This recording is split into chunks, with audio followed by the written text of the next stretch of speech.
Remembering when we were young in the 80s. You alright? Yeah, I'm alright. Yeah, I'm alright. August. 1984. I know. Doop-a-doop-a-doo. Hey, you been alright? No sex crimes to report. Good. Yeah, you been alright? Yeah. Has there been any... There's not been anyone convicted of anything, has there? Hugh Edwards. Oh, of course. Do you know what? I knew! I fucking knew there was something going on there. But everyone was like, oh, the Sun. No, we're with the BBC. Don't fucking trust the BBC. They're as bad. I went... Are they as bad or are they... They're not worse than the Sun, are they? They're up there. I went to a pub quiz last week, and there was a round where they played like 5 famous voices, and you had to guess who they were. And the first one was like this kind of Welsh noncy voice, and I was like, and I went, that's Hugh Edwards, and obviously the table was like, well, it's not. They're not going to play Hugh Edwards. He's just been found guilty of like that. And I was like, it is. And they went, no, this is like a family quiz. I was like, oh, okay. And then when he announced the answers, he went, bit of a controversial one, Hugh Edwards. And I was like, fucking hell. Yeah, Hugh Edwards. It's a family quiz, and everyone thought he was a family man. You thought he'd done it? Yeah, there was too much fucking nonsense about the whole... I mean, it's easy now to come out and say, you know, I thought he'd done it. I got quite pelters on Facebook when I shared that picture of him bearing his arse, which I don't even know if it was him or whether it was just some bloke who looked like him. Yeah. Because people, mental health. Yeah. But just fucking... Burn him! Yeah, burn him. Put him in the wicker statue! Oh, fucking hell. Yeah. Right. No, another BBC nonce. I know. Yet another one. Who's next? John Peel. Oh, he's dead. Huh? I know, burn him anyway. Oh, all right. Okay. And all his vinyl. Right. I'll have some of that. What? He's vinyl. Oh. I thought you meant a good nonce lynching. Would you go to a nonce lynching? Oh, I don't know. Not now. They've sent out they've sent out a real signal, haven't they, about lynchings and warnings. What do you mean? With all the rioting and that. You ain't mucking about, are they? No, they ain't mucking about. I don't know. I'd think twice about attending a nonce lynching now, depending on who the nonce was. What do you throw at a nonce? Dummies. Little girl's pants. No, they'd like that. They'd like that. Grown women's pants. Yeah. Yeah. Yeah, big old pair of adult pants. Yeah. Yeah. Like a grown lady's bra. Yeah, like Werther's Original. Stuff that old people like. Yeah. Beige cardigans. Yeah. Mrs. Brown's Boys DVD. Yeah, that's what I'll throw. Right, okay. Well, we've got some sponsors, and we'll start with our usual sponsors, which is the MSC, which is the murder sex cult, which is a delightful bunch of people that have sponsored this podcast for 13 episodes now. Our longest sponsor. They are. In the history of the podcast. Absolutely. I mean, we've only ever had one long-term sponsor apart from that. Everyone else just kind of does it once. You're really rude about their hard drive and they don't come back. Yep. That's the format. Well, speaking of someone who's really rude about, one of the MSC, Katie, who's marrying Sinubi. The one with the wafty rat. There we go. She's just turned 40 today. Oh, is she? Yeah. Oh, happy birthday, Katie. There we go. Many happy returns. We can just leave it alone there. It's Muff's lovely. drying up. Starting to. Yeah. He's about to marry her. Noobie's having to spit on his fingers every now and then to get it going, isn't he? Handful of spit cider to keep you going through the next few years. Exactly. Then after that, invest in some lube. Yeah, absolutely. Happy birthday, Katie. Happy birthday, Katie. Right, we've had a couple of people reach out via Twitter, one of which is Philip Simmons. Now, he's on my watch list. Oh. Philip Simmons. Is he? Yep. When you watch this as like potentials? Keep an eye. One of the people that might be the last person I ever see before they have a wank wearing my skin. Oh, Yeah. He's one of them. He's one of them. He's just a fan, Alan. Just a fan. Well, oh dear. Let me have some beer. Didn't you have Charlie Higson on your podcast? Oh, that was fucking brilliant. So, shall I tell the story? Yeah. So I had Charlie Higson from the Fast Show on my music podcast. Off the beaten track. And thank you. I weren't going to. Shameless plug. And obviously he's the face of fucking a lot of really fucking great characters. Yeah. Shout out Swiss Tony. But as we was chatting, he done what I just done. He was like, yeah, and then I think like what we said to Paul was, and then, and like he managed in the kind of furore of him trying to clear his throat just to go, I'm not doing one of my characters. And I think he then managed to spit out the words Bob Fleming because he literally become Bob Fleming right in front of my eyes, which was a glorious thing. But yeah, okay. So I'm going to get back to Philip Simmons. Yeah. So I asked him, like, when people sponsor the pod, I said, "Can you just tell us a little bit about yourself?" Yeah. And then we'll make you'll make your assumptions as to. But you normally give me the eyes about what to say, and then I'll say it. Okay. I mean, he's made it easy. As for me, I'm 43 and married. We have a little boy. I know that bit's quite boring. However, I've worked as a carer. Boys and girls, teenagers mostly, but sometimes younger. A lovely job. It is a lovely job, isn't it? Selfless. Have you heard of the Genital Friday Club? No. So there was this carer in Australia who got nicked because Right. he had pictures of all like the old people's fannies and cocks on his phone. And he was playing this game called the Genital Friday Club. Do you know, like, 'cause it gets a bit boring and repetitive care work. He'd take photos of all the private parts of the old people he was meant to be looking after. And on a Friday, he'd show them around his workmates and they'd have to guess who was who. Like, we've all worked in dull, repetitive jobs and you've got to find something that brightens it up. Absolutely. No one wants to go to work. No. And, like, you do what you can to make life a little bit better at work. It's just his way of getting through the day. Yeah. Good name for a band, that. Yeah, it's a great name Yeah. for a band. So, yeah, Philip Simmons also mentioned that his mate, Point, works in a charity shop and is responsible for putting to one side several nuggets for Cunts Wrong'un's Corner. Yeah, I've heard about these, but I didn't want to give Phil my address to send them through. Okay. No, just the whole kind of like getting murdered bit. Yeah. Not ready for it yet. No. Then got an email about an hour later. You didn't shout out, but I talked over it, didn't I? His mate Danny Boy, Yeah. who got us all into cunt, got them all into cunt gang. Nice one, Danny. Phil then just dropped us a little follow-up email. Oh, did he? Just so you know, my DBS is still good for a couple of months. I don't know if that account for anything we use. Why does he feel the need to talk about his DBS? And why is it running out? Why is it running out? Where's Yeah. he going?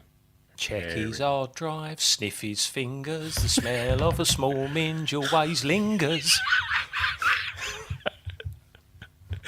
Oh dear, I pictured you with moustache when you sang that. Yeah. Hello lads, this is from Rob Doyle. I'd like to sponsor the pod. Just to thank my mate, Jo Bagshaw from Nottingham. She told me about the podcast a year or so ago, and it's now my favourite time of the month. Good start. Yeah. She's had a tough year, and we discussed Sunday night down the pub that we'd do a joint little sponsor. Little did she know I was going to do it anyway. What a lovely man. She loves a game of upstairs, downstairs. I love the fact that people are sitting in a pub playing their own versions of these games. So could you please have a little guess about her undercarriage? And he's just sent us a photo. I said, can you send us a picture? Oh. Is it of her undercarriage? No.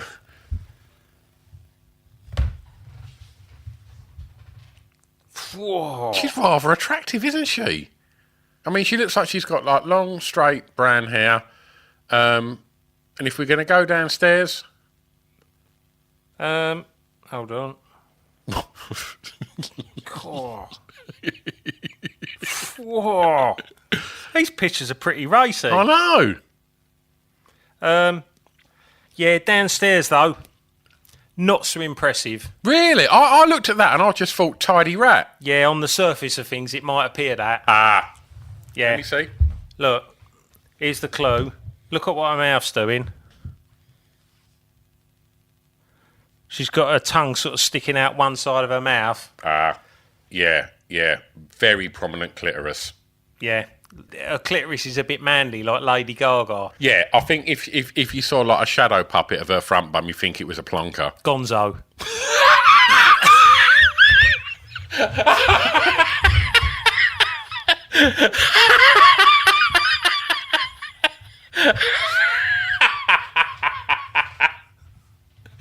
Oh, fucking hell. I can't... Yeah, okay. Well, look, big thanks. But that said, I still would. Yeah. Yeah, thanks to all the sponsors. If you want to sponsor next month, then get in touch. Drop us a little DM on the... what do you call it? The Twitter, acceptably in the 80s. No, it's not acceptable in the 80s. It's at in the 80s, but I have no idea whether it's the words or numbers. I don't know. People seem to email runs you. the Twitter? People You? seem to email you and like... Yeah, but I check my emails like once a month. Yeah, I don't check the Twitter that often. Oh, I just can't get Gonzo out of my mind there. Anyway, so thank you ever so much, you bloody lovely sponsors, and have a great birthday, Katie. Yep. Films? Yeah. Have you done some research on films? No, I haven't, because my data ran out today and I've got no internet. Okay. I had a dispute with Virgin Media and now my internet's all gone. All right. Don't worry. I got this. Have you? No, I've seen your fucking list of films and none of them came out this month. Woman in Red did, No. didn't it? No, I thought didn't we talk about that last month? Oh, did And we? the Gene Wilder documentary. I thought... There was a lot in your notes that I thought to myself, does he remember anything about last month's podcast? No. I thought for a minute that from your notes that you just cut and pasted last month's notes and hadn't made any changes. Right, I'm going to tell you the films that are on MovieWeb, all right? All right. I didn't even look on MovieWeb. I looked on Movie. That's what I do. I look on MovieWeb for what's factually accurate. Then I look at your list. Right, go on. Right, here's the ones on MovieWeb. I haven't had a chance to do any research because my internet all died. So, number one, Red Dawn. Who's in that? That's not Lundgren, is it? Don't know. It goes in our time. Oh, let me get my fucking glasses on. I can't read anymore. Oh, that's better. In our time, no foreign army. What a load of tragic cunts. We've just literally been looking at a photo of some fucking woman in a tight top going, whoa, and now you've just put your glasses on and pulled that little grimace face you do when you put them on to look at some letters. All that wanking's affected my eyesight. Fucking hell. In our time, no foreign army has ever occupied American soil until now. Oh, I've got that done. It's got like some Russian writing on it. Oh, do you know what? That looks like Patrick Swayze, Jennifer Grey, that Charlie Sheen. Weren't they both in Dirty Dancing? Yeah. That looks like Charlie Sheen and who's the fucking lad at the top? C. Thomas Howell, maybe? I can't click it because I've got no fucking internet. But, This is a really shit podcast, isn't it?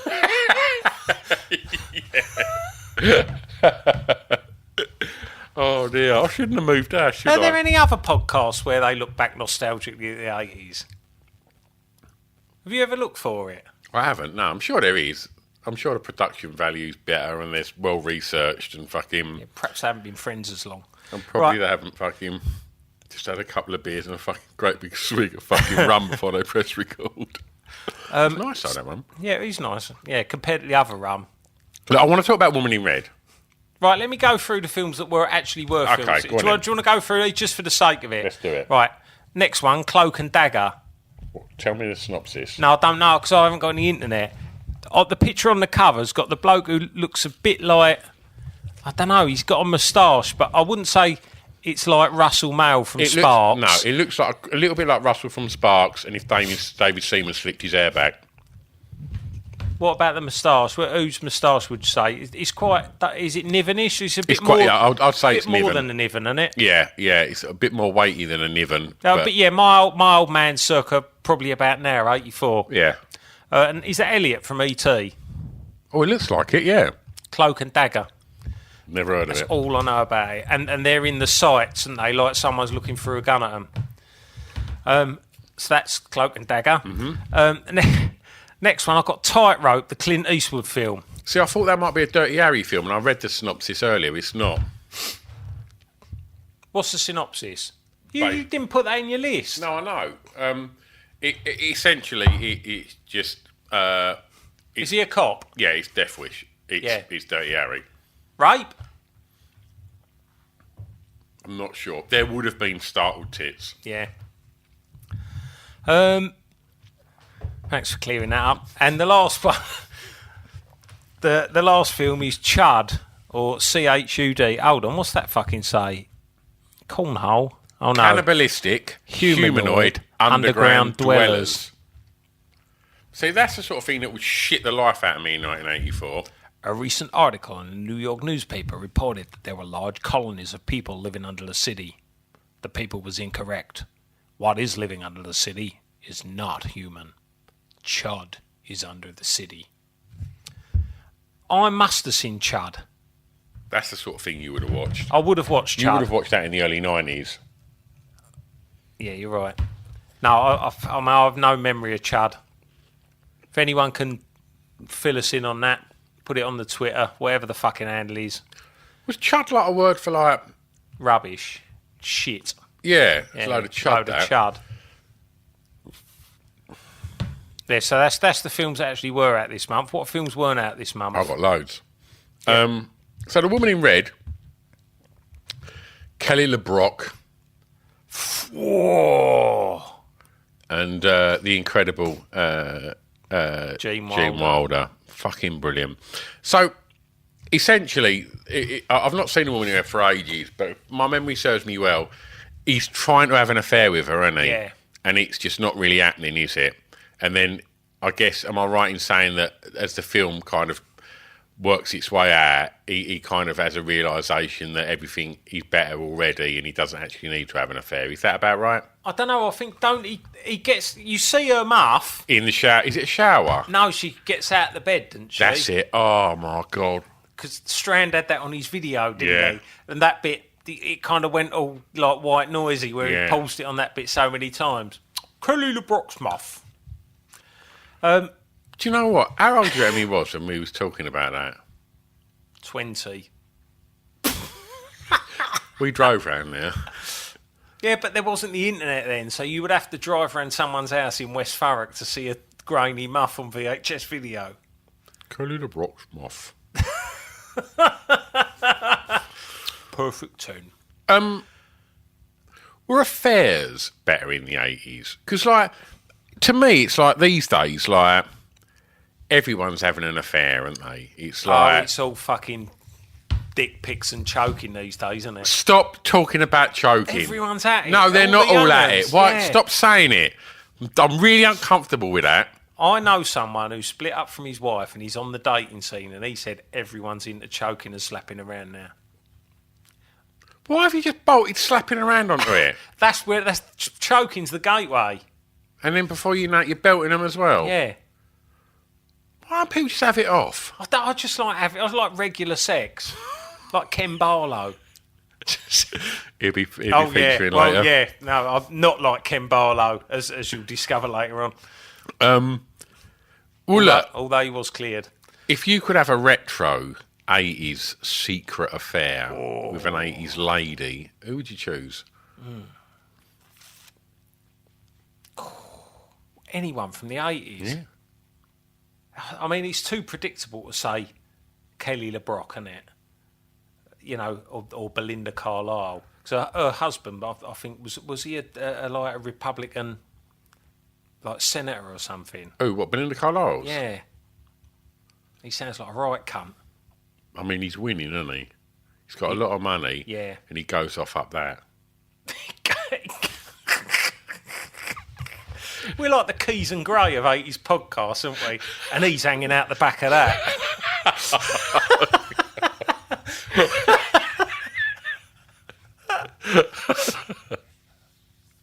It's like hashtag Me Too never happened. Well, you can go for Kelly LeBrock if that's who you'd like to have a secret affair with in the 80s.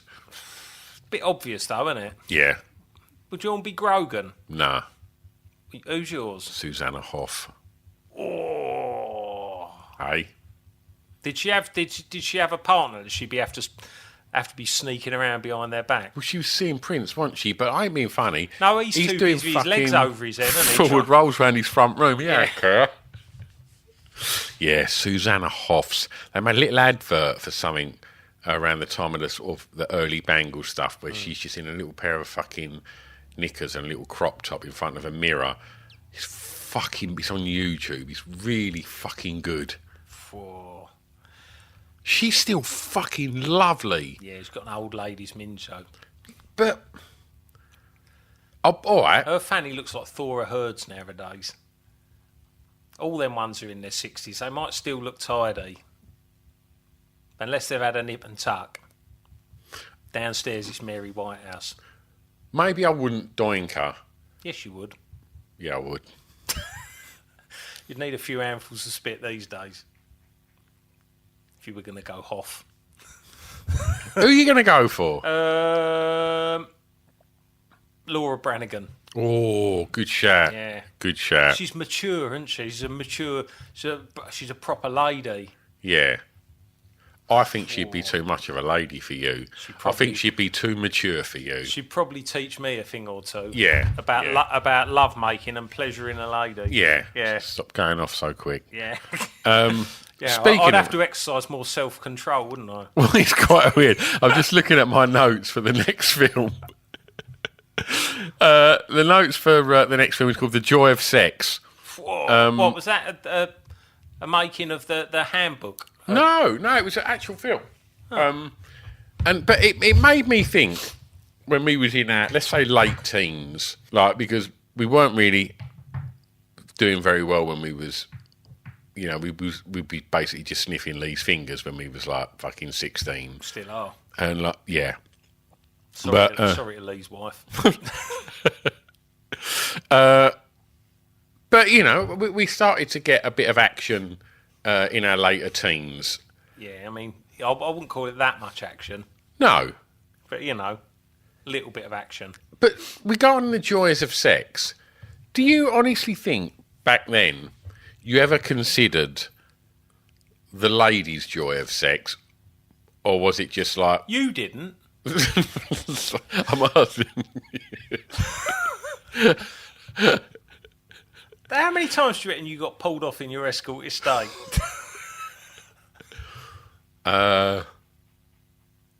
What did you do with a spunk? Did it just go everywhere?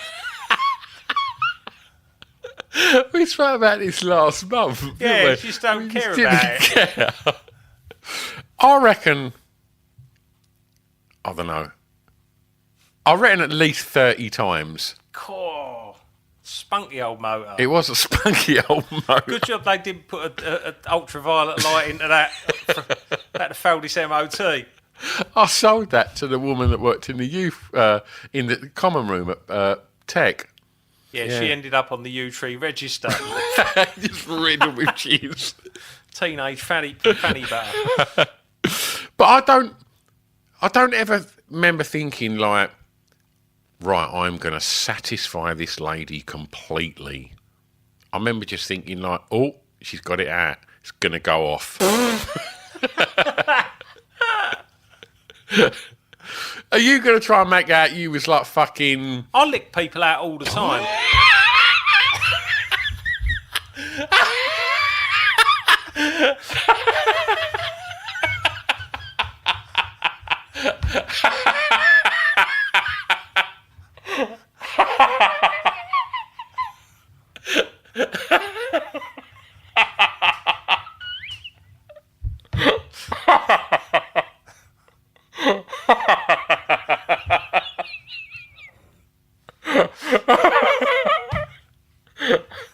Nice one.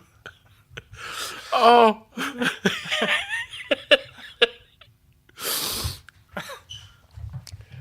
Crimes of the Future? Oh, God. What's that about him? Right. Crimes of the Future. I just thought it looked quite interesting. Is set in the future where sexually mature women appear to have been obliterated by a plague produced by the use of cosmetics. The film details the wanderings of Adrian Tripod, director of the dermatological clinic of the House of Skin. They wouldn't make films like that now, would they? Is it noncy? Does it go noncy? It's mature women. Yeah, but mature women have been obliterated by a plague. So that means it's either going to go noncy or there's a load of blokes sat edging around a 15-year-old girl who's about to turn 16. Massive Retaliation, that's film. Should we move on to that? Yeah. Three families that are best friends head to their secret retreat when World War III seems to be nearing. I've never seen that before. No, nor have I. Massive Retaliation, that's a really it's a big statement for a name of a film, isn't it? It is. It could have been, do you think they were like, should we call it Retaliation? Nah. Nah.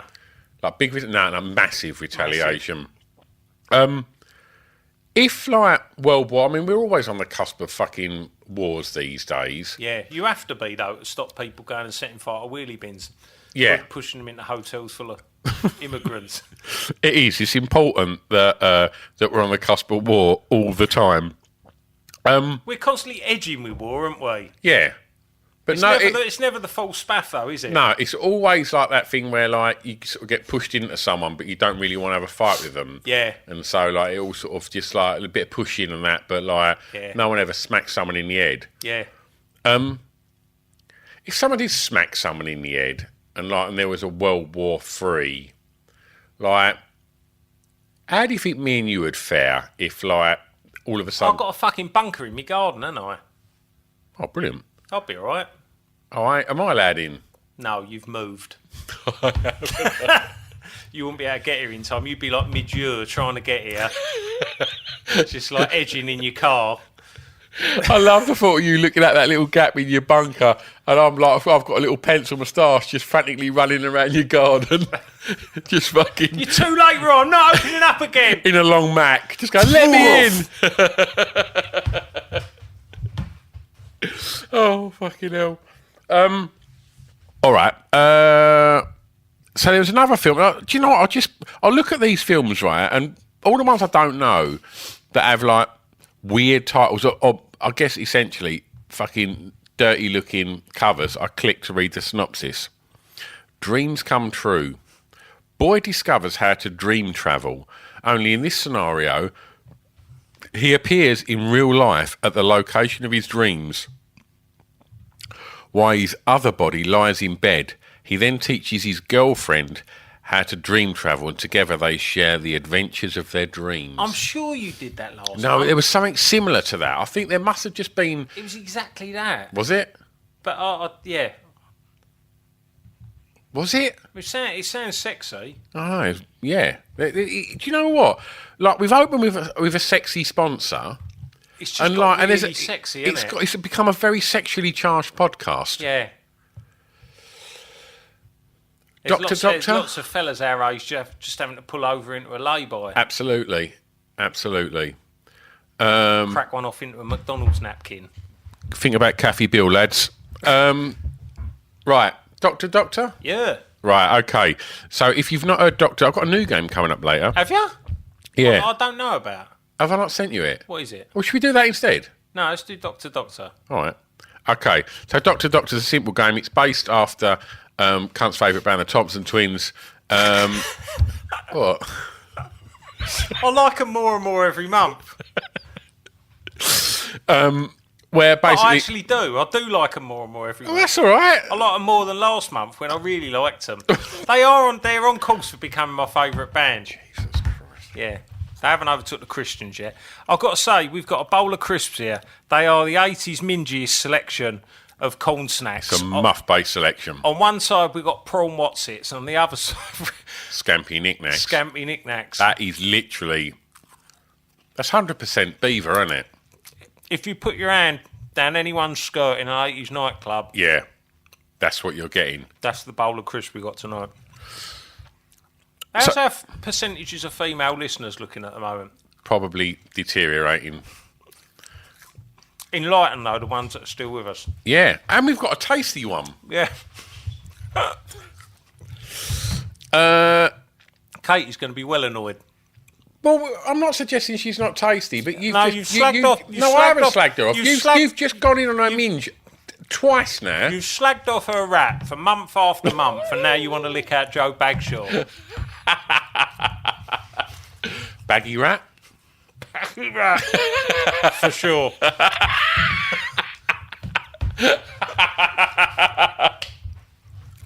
Oh, fucking hell. Right. 480 stars. One by one, are going to go in and see Dr. Tom Bailey of the Thompson Twins, each with a different complaint. I'm going to ask Kunt what that complaint is. So first through the door to see Dr. Tom today is Kate Bush. Doctor, it's my... Bush. What appears to be the problem? I've been wiping front to back, and now I've got a terrible case of thrush. I reckon she would have had thrush a lot. Yeah.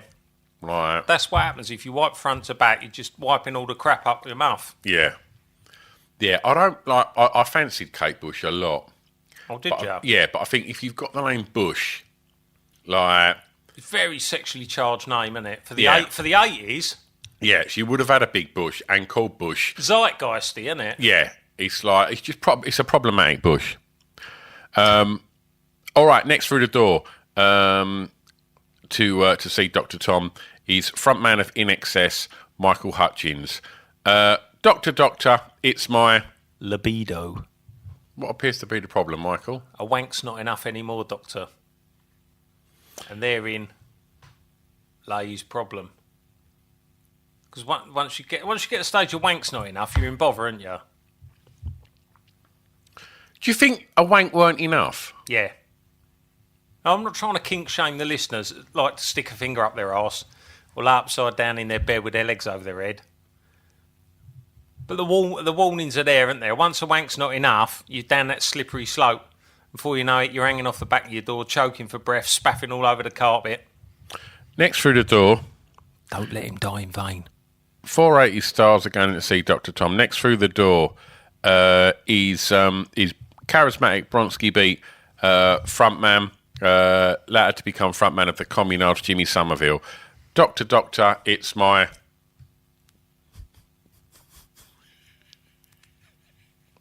Arsehole.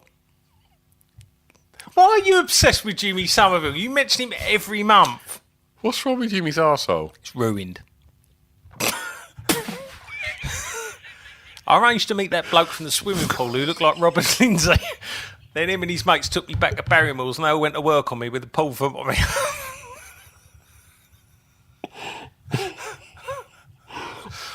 He really doesn't look like Robert Lindsay. It's in tatters.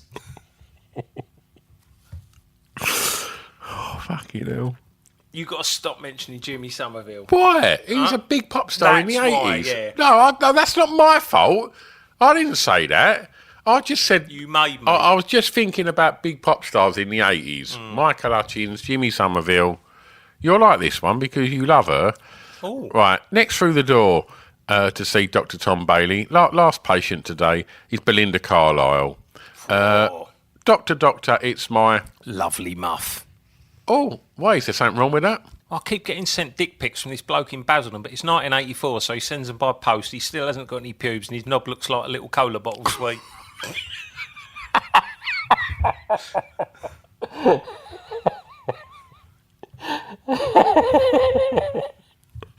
Oh, fucking hell. I listened back when you released last month's. I weren't ready for cola bottle. It fucking hurt. Do you know when you've been thinking something for over 40 years and you realise that you've never said it before out loud? Fucking I hell. had a few messages about that. Yes, the old so did I. hashtag cola bottles. Right. Music? Yeah. All right, okay. Have you got the chart in front of you? I have, yeah. Do you want me to do the top 10 rundown? I'm going to put the music under this one day. Yeah, one day. Yeah, one day.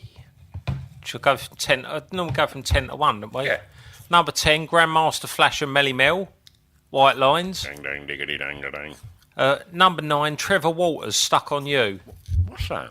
What is that? That's not. I'm stuck on you. Got a feeling down deep in. That's Lionel Richie, isn't it? Stuck on you. I think that he's my whole baby. I'm on my way. Don't know. Being a friend. Don't know. Is that? I don't know. No, I don't know. I would have checked it out, but I lost all my internet earlier on. But Lionel Richie would have had a hit with that, what, 2 years after? I'm glad you came. Don't know. Yeah, I don't know it. Maybe it is. Shall I have a quick listen? Have a little look, because... Right, who's it by? Trevor Waters. Never heard of Trevor Waters. Mark Waters. Yes. Grange Waters. It is. It is, isn't it? It's a reggae up version of Lionel Richie's. But Lionel Richie would have... My way. Hip, hip, hip. Stuck on you. Hip. Got a feeling down deep in my soul, and I just can't breathe. Yes, I'm on my way. So had Richie had a hit with that already? Must have. Fucking hell. It's a banker, isn't it? Just fucking reggaeing up. Yeah. A song that people like anyway. They're always going to like it. What's your favourite reggae song? That would have to be UB40's Kingston Town. What is it? I don't know. I mean, I don't know that much about rootsy kind of reggae. No, nor do I. But if I had to say off the top of my head, I'd say something like Dawn Penn, No, No, No. Oh, I love that. It's just really fucking good. But then I like you know, like the sort of all the sort of reggae ska stuff that in Full Madness. I do kind of like all that. Yeah. I like Bob Marley, but she's been fucking played to death, hasn't it? He's got lots of good songs he has. What's your favourite Bob I Marley? like Uptown Top Ranking as well. Oh, that's fucking great. What about you? I fucking love Dawn Penn. I love that song so much. I see Aswad supported Madness one time. It might have been at one of the Mad Stocks or one of the subsequent ones. But they pulled out Dawn Penn and they done that, and it was just fucking brilliant. You know, like the da na na na na na na na na na na. I know you on your other podcast you do the intro. Yeah. But that's Boom, one. That's boom. one. No. It's fucking brilliant. That is. Pip used to dig me out because like every time it got to like I think it was like 10 o'clock at a club night. Yeah. That was me 10 o'clock song. Yeah. Like Dawn Penn. I fucking love it. It's like a reset though. That start, isn't it? That. There's a bit on, you can watch it on YouTube on Glastonbury. The Lee Thompson Ska Orchestra really? brought her out at Glastonbury to do that. Really? Oh, fucking great. Fucking great. I know Lee Thompson Ska Orchestra played Glastonbury. Where are we at? Number 8. This is so minge heavy, these crisps. Really minge heavy, isn't it? You're going to need a palate cleanser afterwards. Put a prawn what's it in my face. I'm not trying to read the top 10 with 2 tammies in your mouth. Number 8, Tina Turner, What's Love Got to Do With It? Number 7, Hazeldean, Whatever I Do, in brackets, Wherever I Go. What's that? That was Stockache and Waterman, wasn't it? Whatever I do, wherever I go, I'm never getting over you, over you. I used like a... She looked like one of your mum's mates, Hazeldean, didn't she? Yeah, like lesbian hairdresser. Number 6...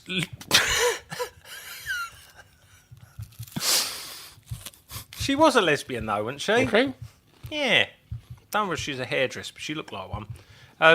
Laura Branigan, number 6, Self-Control. You wouldn't have any self-control, would you? No. And I do think... I've come to realise... I always like that song, but I've come How to does realise... self-control go? Oh, fuck off. It's fucking brilliant. Tell me how it goes. You take my self-control. But it's the verse, in the night... Oh, yeah, that's great. Painted gold. In the day, nothing matters. It's fucking brilliant. But there's have you heard the original? No. A German bloke called Raf sung it first, and it's much more like, you know, like Tarzan, but that kind of Italo synth. thing. It's fucking brilliant. It's well worth a look. It's fucking brilliant, Self-Control. Yeah, it's a great song. I didn't realise that was what it was. I live among the creatures of the night.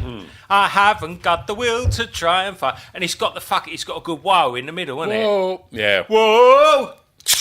Whoa! Good whoa. One of the best up woes of the 80s, I We think. need to get around to doing our woe medley. Our woe medley. Definitely. Yeah, we're going to call it Status Woe. That could be the name of the band, couldn't it? Status Woe. Woe diddly. Woe diddly fucking hell. If anyone's got any other... Woe West. Woe West. Fucking hell. If anyone's got any other woe-based names from mine and Roy's 80s woe medley, we should do it one day. That'd be really fun. Yeah. Definitely. Definitely going to get round to it. Never going to happen. Number 5, Frank Goes to Hollywood 2 Tribes. Been hanging around for a while, isn't it? Number 4, Howard Jones, Like to Get to Know You Well. Is that as high as it got? Oh, I don't know. Last week 10, peak 4, weeks 3. It might have got higher. I'd love to have got to know Howard well then. I'd like to have got to know Howard well in the early 90s when no one wanted to get to know him well. Yeah. I wouldn't want to get to know him well now. Do you reckon he was always up his own arse, Howard Jones? Yeah. Yeah. You said something ages ago about them kind of synth pop stars that were brought up on like prog. Yeah. They're just a bit serious. Yeah. And He's like- a serious guy, isn't he? Yeah. And I just think, He ain't a laugh, is he, Howard Jones? no, he's a prat. He is, isn't he? If you hang around with Jed, though, But Jeb was a lot of, you know... do you reckon Jed was like Jez? Like Gel?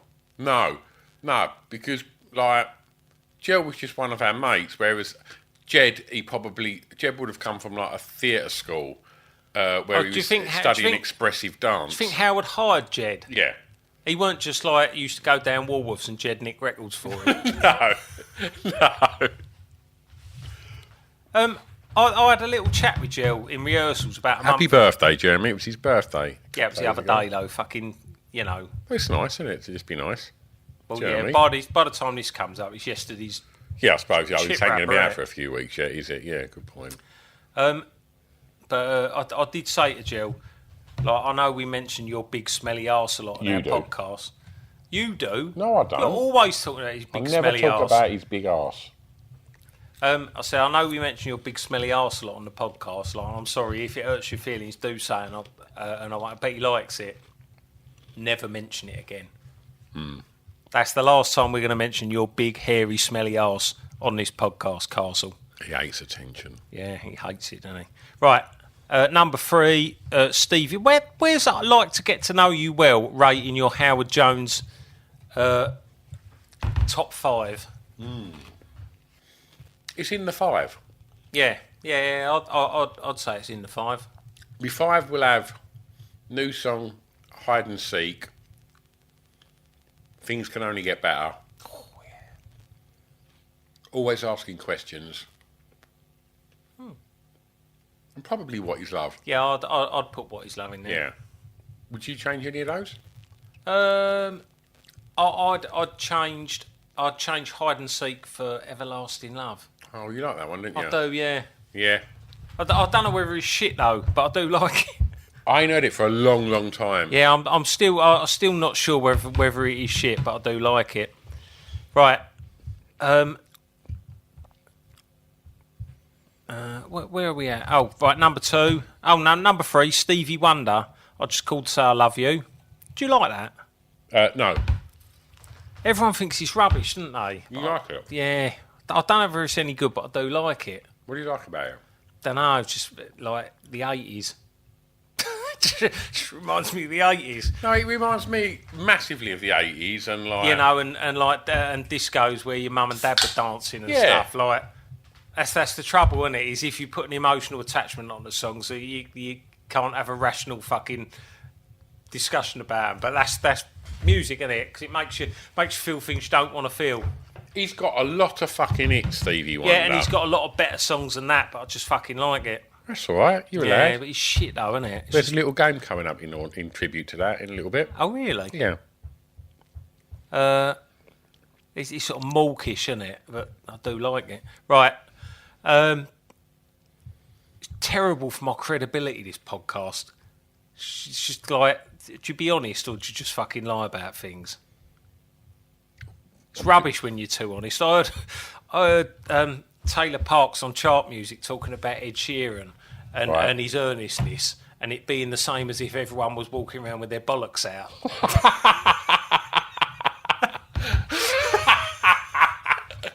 And it's Fucking like, great. everyone's got bollocks, but, Yeah. you know, that's not a reason to just walk around with them out all the time. Yeah. That don't make it good. Yeah, that's way better than saying heart on sleeve, isn't it? Your bollocks out.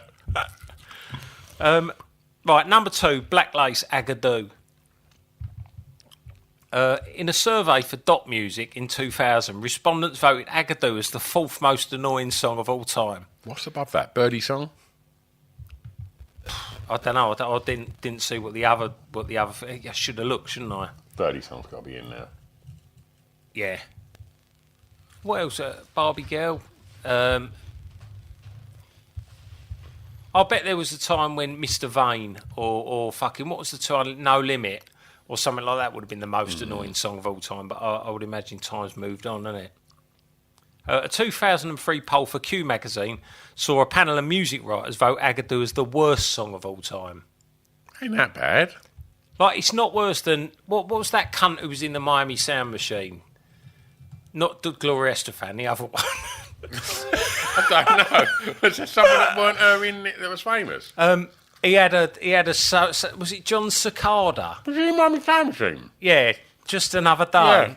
That's right. That's the worst song because it ain't even a song. It's the worst song of Looking Back Over My Shoulder by Mike and the Mechanics. You It's have not such a even problem with fucking them song. two records. But it's not a song. Right, that John Cicada song, I was a cleaner when I was at college and I used to clean the tax office in Grays with a few of like the lads from the estate.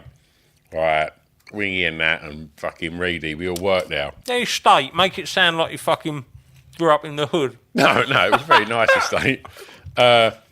But we all worked as cleaners in the fucking tax office. Yeah. And I had this little fucking yellow radio with headphones that when I go and fucking run the Hoover around, I'd be listening to like Radio 1. All that you'd fucking pick up on this little fucking thing. And that was in the charts, that John Cicada record. Next to another record, which I think is one of the worst records ever. Oh, what was that? Hazard by Richard Marx. Oh, see, now I don't mind Hazard. Oh, fuck No. off! No. That's shit! No, but at least it's got more of a story and structure to it. Nah. Right? Like, I would did rather he, listen. Did he off his bird? Yeah. What he offed her? I would much rather listen to fucking Looking Back Over My Shoulder than Hazard. It became a hazard when... No, did he off that bird in the song though? Well, it sounded like it. Is that why you don't like it? No, Because I it's just violence noticed against women? 'cause it's- Like, that's noble. Yeah. That's noble reason.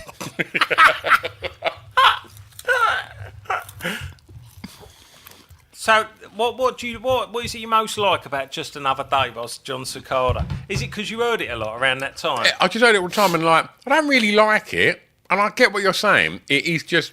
It's not a song. It's No. just a collection of fucking rubbish shoehorned together. I can't believe I didn't know he was in Miami Sound Machine. But there's something about... No, because that's how they marketed it at the time. But what was I going to say? Fucking, like, What Is Love by Hadaway is one of them songs that I just heard it and thought, oh, this is just shit. And then I was working for my dad at the time and it was on the radio all the time. And it just fucking battered me into submission. What is love? Baby, don't hurt me. Don't hurt me no more. For a while, I thought he might be the new Sydney Youngblood. Oh, you love Youngblood, didn't you? Did love Youngblood. How many hits did Youngblood have? 2. Sit and Wait. Sit and wait, That was the second. That was the follow-up, though, wasn't it? If only I could. People all around the world. That's good, that. Yeah, it is. Yeah. I want to hear that now. Because was Youngblood playing at that festival? Yeah. That we went to, but we missed him. Yeah. Yeah.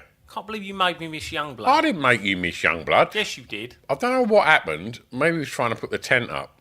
Oh But no, like, we didn't anticipate the amount of people arriving at the site at the same time, and we were just a bit late. I think we were just a bit late. it's criminal, isn't it, that like we missed him, but had to enjoy like fucking. Well, we didn't. No, we missed Heather Small, didn't Yeah. we? We made a point of missing Heather Small. Right. So where are what? Fucking hell. Is this worse than usual? I think so. Where we at? Right, I'll tell you where we're at. Is Agadoo. I did want to talk about Agadoo just for a little bit, right?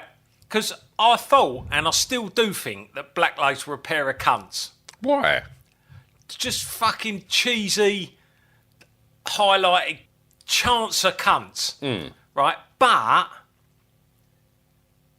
given 40 years of reflection since then, I think the world is a much worse place without them timely chancer novelty records.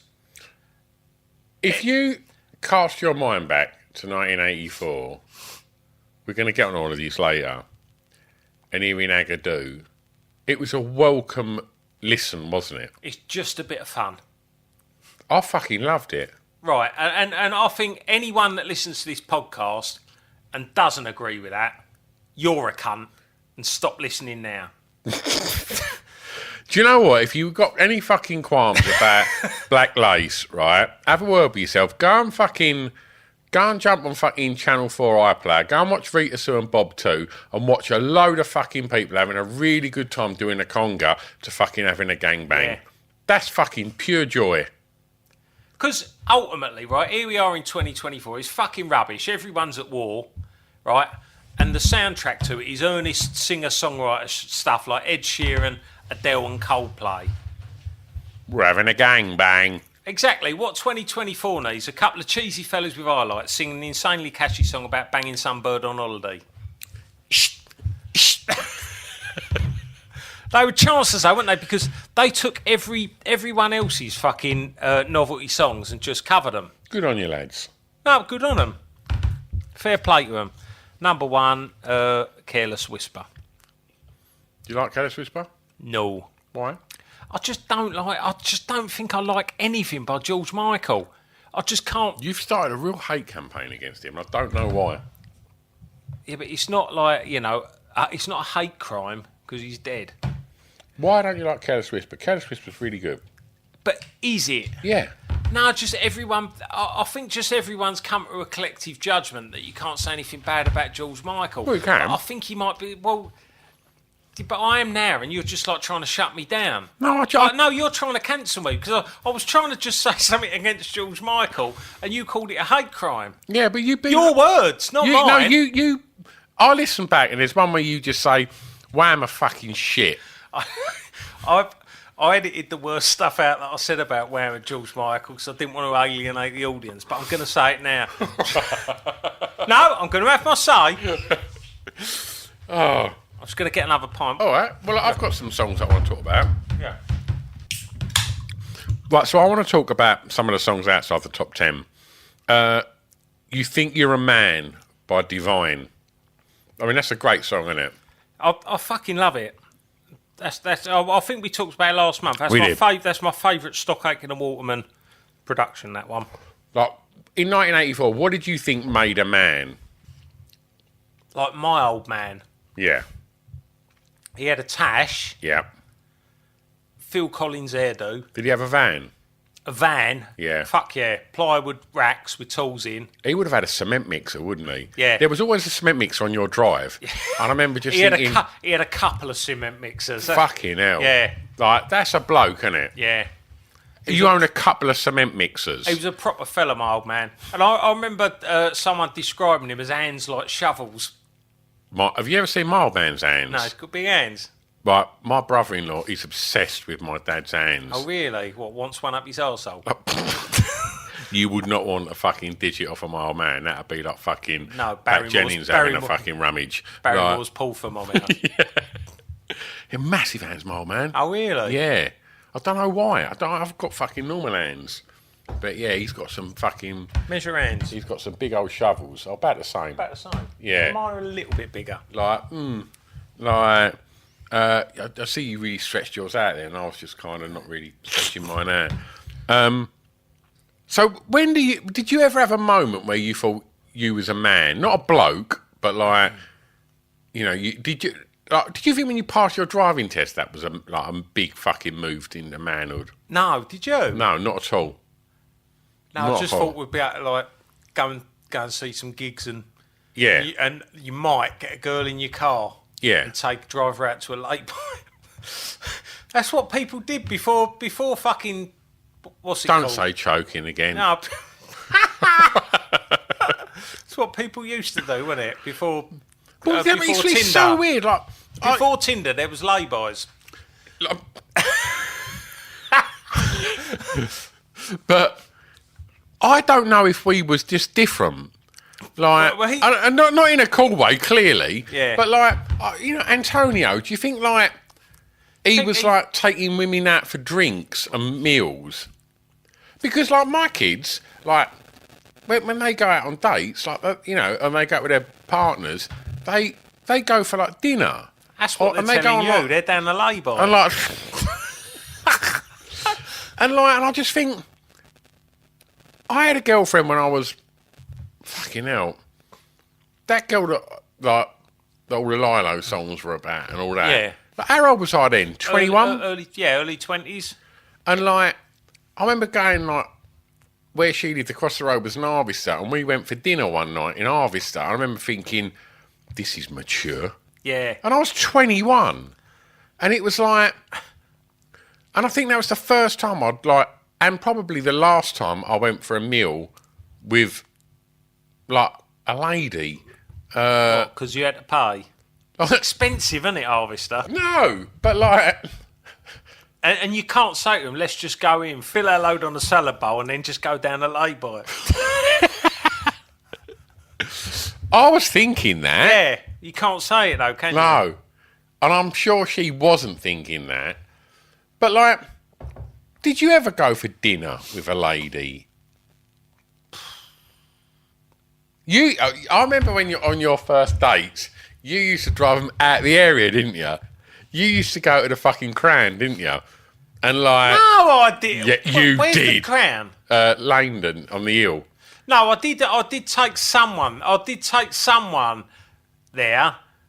I remember you used to go over there because you knew Were you that. following me? No, I would have. Like, but like, it was one of them ones where like, oh hello, and you'd never take them to like a local pub just in case we were all like, hey, all right. No, but I went over there because the girl I was taking out was from Basildon. You didn't want us coming in because you was No, being, of course I didn't. No. Who wanted their mates turning up when you were on a date? You would have been acting all mature, wouldn't you? Like, Yeah, like I had a shirt and tie on. yeah. Yeah, I'd left my metal jacket at home. I'd slicked all my hair down. Yeah. I had like a velvet bow tie, winkle pickers. What would you have been wearing? It's normal clothes. No, you wouldn't. No, you What, wouldn't. on a date? You would have had a roll neck on. No, I did.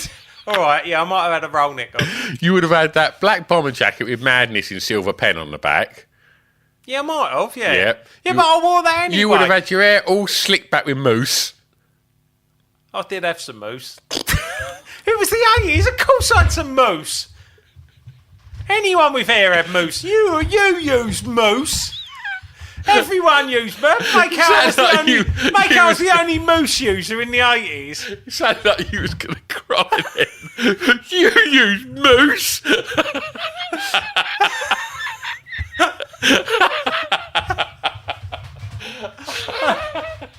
I did use mousse. Yeah, and all the cunts listening to this podcast use mousse. Everyone used mousse in the 80s. Unless there's been some sort of collective amnesia. Everyone used mousse. Do you know what mousse Gel and mousse. But yes, mousse is a long gone thing, isn't it? Because in the 80s, mousse was a hair product And a wafty bird. and a wafty bird, and it don't get used for either anymore, does it? No. Let's bring back mousse. No, let's not.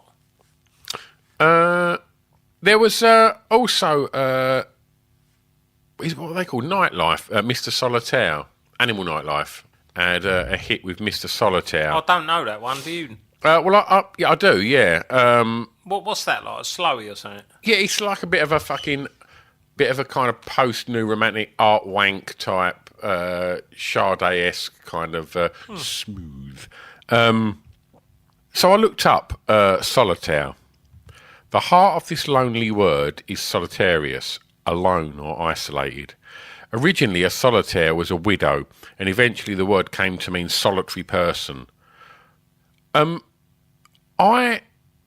saw myself as like a solitaire, like No, you were. a sort of, do you know what I mean? Like a misunderstood, like kind of on the fringes of the mainstream, like weighed down by my vision. Do you know what I mean? No, you was walking around with... You had, like, a little fucking gel fringe. Your hat on backwards. You thought you were black in 1984. Did you like your own company in the 80s? I mean, the realities of it was, I fucking hated being on my own. I couldn't deal with it. No, you hated being on your own. Yeah, I like my own company, but unfortunately, I never got any of it because you were always turning up with your Casio VL tone and sticking it through the letterbox. So I never got to really spend any time with myself. You were always there. But like, I remember like I'd come round yours and you've like drawn a new fucking cartoon or something, or like you'd fucking made something out of Pongo or whatever, and like, Pongo. or like built like a fucking base for like your Star Wars stuff out of stuff, and like, and I always know, like when you're 15, you've got to fucking fill your time with something, haven't you? Waiting for them pubes to come through.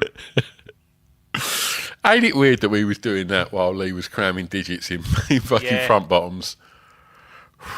Shit business. There was a track in the top 40 called Summer Holiday. I don't think it was a remake of the Cliff classic. I mean, we're in the summer holidays, aren't we, at the moment? Yeah. So this is like peak summer holidays. Where in 84, like where was you going on holiday? 84 would have been... we were still going to Clacton and stopping in a caravan with my nan and granddad. But my dad's mum's sister had a caravan in Jaywick. They're like when, I reckon like late 70s, early 80s, we'd have gone to that one. And then, early mid-80s, we started going to Valley Farm That's an upgrade. in Clacton.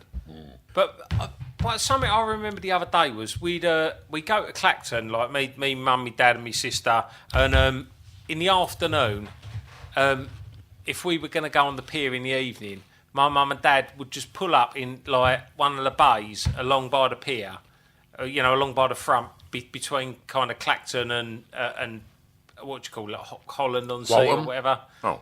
But like along that kind of front there, they'd pull out one of the bays and we'd all have to have a little sleep. And like we'd all go to sleep in the car. Would you go to sleep? Yeah, because they'd say like, if you want to go on the pier in the evening, you have to have sleep now. But I remember, it's so weird. Go on. Yeah, there'd be like 4 people asleep in a Ford Escort Mark II. just on the front in the middle of the afternoon. If you walk past that, you'd be checking that someone hadn't put an hose pipe in the window, wouldn't you? 100%. I can't believe my sister went to sleep in a car, I wouldn't have. I could never have done that. Like, but I'll tell you what, right? I see that, and I'll fucking up that. Go on, then. When I was young, Christmas, Yeah. get up, open my presents, Millennium Falcon. eat a load of fucking selection box.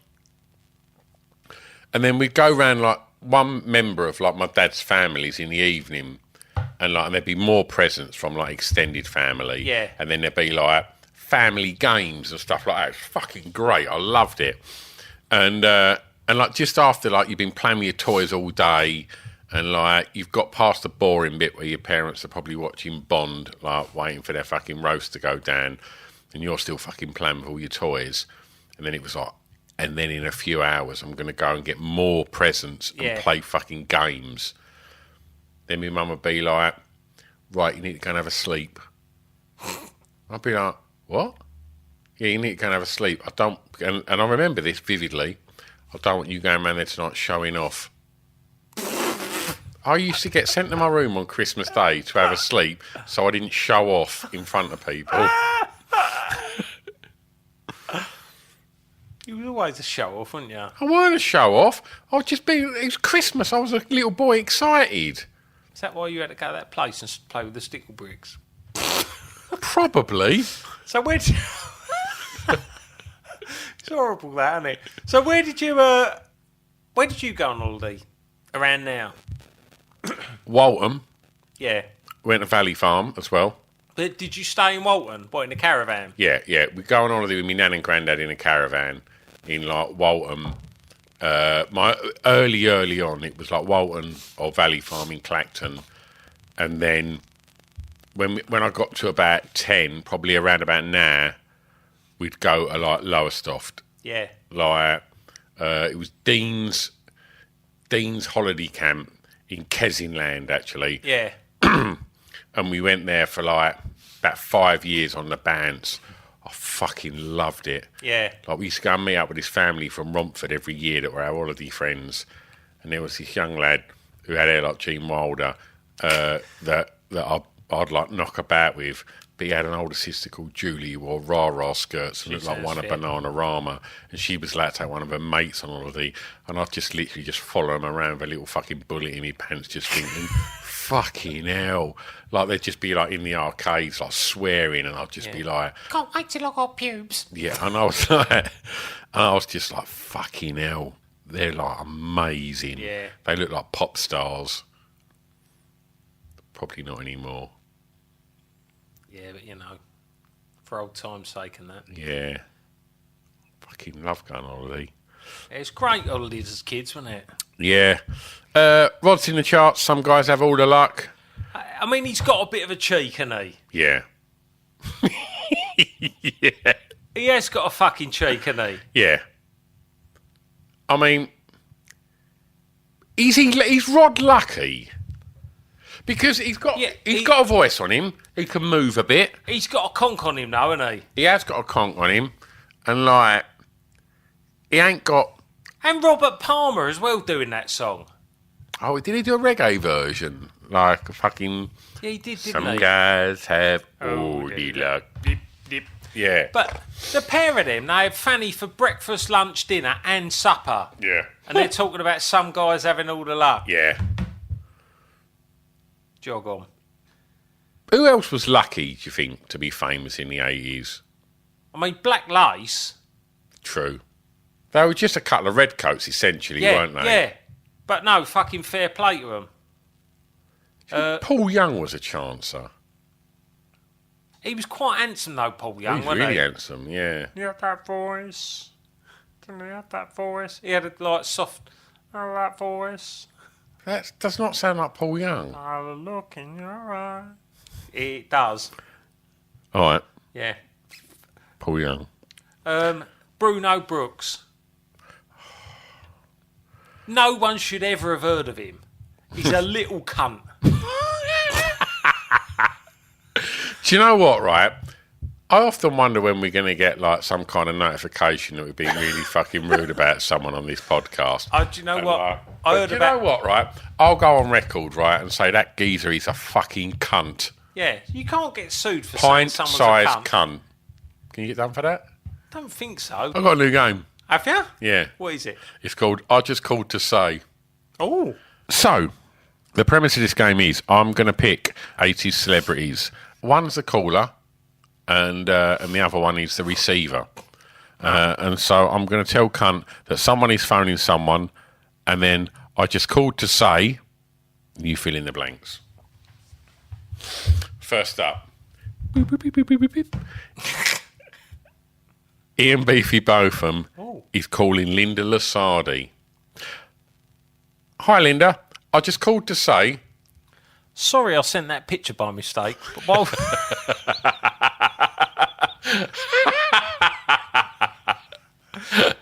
But while you're here, I'm walking from Land's End to John O'Groats this week. Can I pop by yours en route for free shredded wheat and smelly fingers? Lastly, Status Quo frontman A denim-clad fanny wrap. Francis Rossi. Anyway, he's calling up fellow band member Rick Parfitt. Boop, boop, boop, boop, boop, boop. Rick, I just called to say...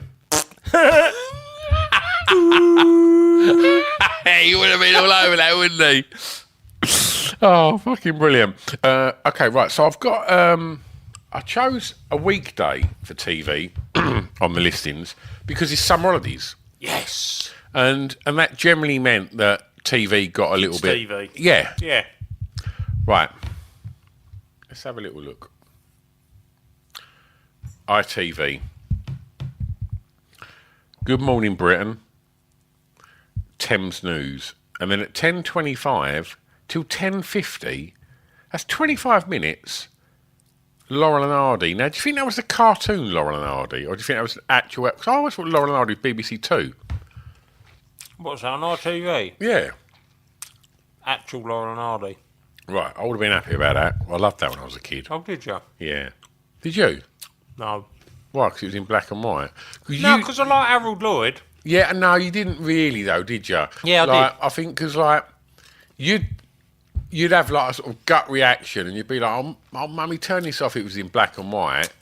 And, like, whereas... No, that's fucking rubbish because... My dad would, like, he'd sort of lean over and light my cigarette and I'd sit there and, like, because it was, like, that sort of film noir, do you know what I mean? Like, I kind of... I should have popped round and explained it to you, but you was too busy in your mum's bed crying, like. But I'd had a nightmare, hadn't I? Like, do you know what? It ain't as good as I remember. Fucking telly in the summer holidays. Ain't it? Well, we'll get the BBC in a minute, but ITV, Laurel and Hardy, Mysteries, Myths and Legends. Then a program called Once Upon a Time, 11:40, The Little Rascals. I probably would have quite enjoyed that. Don't know what that is. They remade it as a film about 20 years ago. Just like an American thing about a load of fucking little kids just fucking getting into trouble. Then at 12:10, Mooncat and Co. Remember Mooncat? No, what's Mooncat? I think it was Beryl Reid and... yeah, I do remember. I remember... Just a green cat. Vaguely. I imagine it was fucking rubbish. Better than Bagpuss or worse? Oh, definitely fucking worse than Bagpuss. Bagpuss was all right. Yeah. Was Fingerbob part of Bagpuss? No, it was different, wasn't it? It was a different thing, wasn't it? You had the mice on the mouse organ, didn't you? Fix it! Fix it!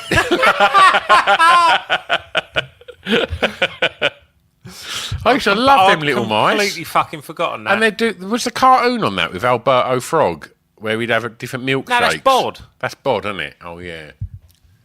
We did the Bod theme tunes. Do you know what? I did one wrong. At the end, you put another one in there. The one that you couldn't remember, you added at the end. Oh, did I? Yeah. Yeah, it was Aunt Flo. What? How did that one go? Because I thought, do do do. Do do do do. Yeah. Do do do do do do do. Yeah. I thought that was Aunt Flo, but that's not. That's Farmer Barleymow. Right. And Aunt Flo is do do do do do. Oh yeah. Do do do do do do do do do do do do do do. And Bob was. And PC Copper was pom pom pom Pom pom pom pom pom pom pom pom pom pom pom. And then Frank the Postman. Yeah.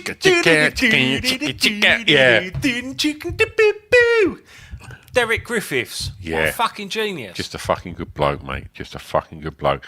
Mooncat finishes 12:30. The Sullivans. I love the Sullivans.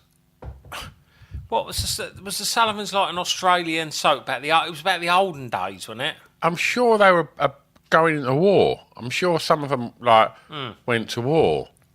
We done a podcast and we never put it to bed where we was going boo boo boo boo boo boo boo boo boo boo boo boo, and we couldn't work out what it was. People said though, didn't they? Was it Little House on the Prairie? No. Was it the Waltons? Yes. Yeah. But I think we thought it was the Sullivans at first. What was the Sullivans? Sad.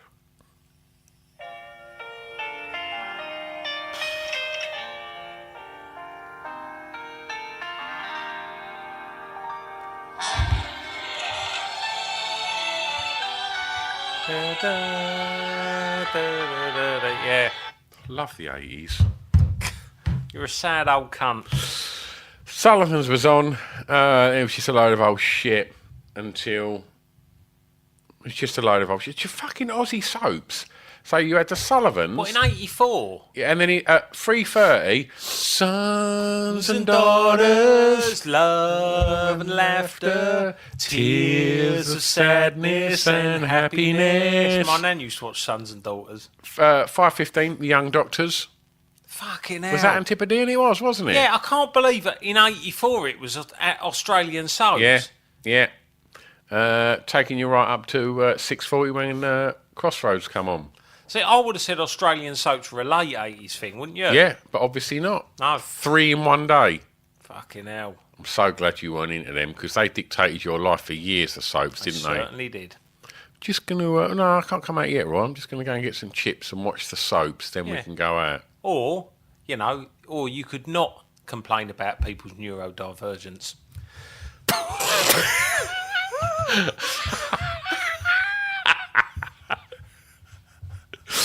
Fucking Don't hell. worry, everyone. He just hates anyone that's different. Right, what's next? Right, so I want to talk about some one of these, right? So it was so exciting, wasn't it, when some one of these come?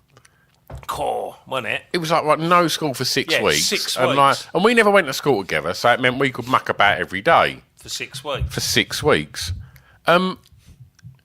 Did you ever lay in? No. Like, because my no. kids are fucking... I mean, they ain't so much kids anymore. But, like, they just don't want to get up. And, like, I remember, like, Paz would lay in, wouldn't he? Because he was just lazy, wasn't he? Yeah.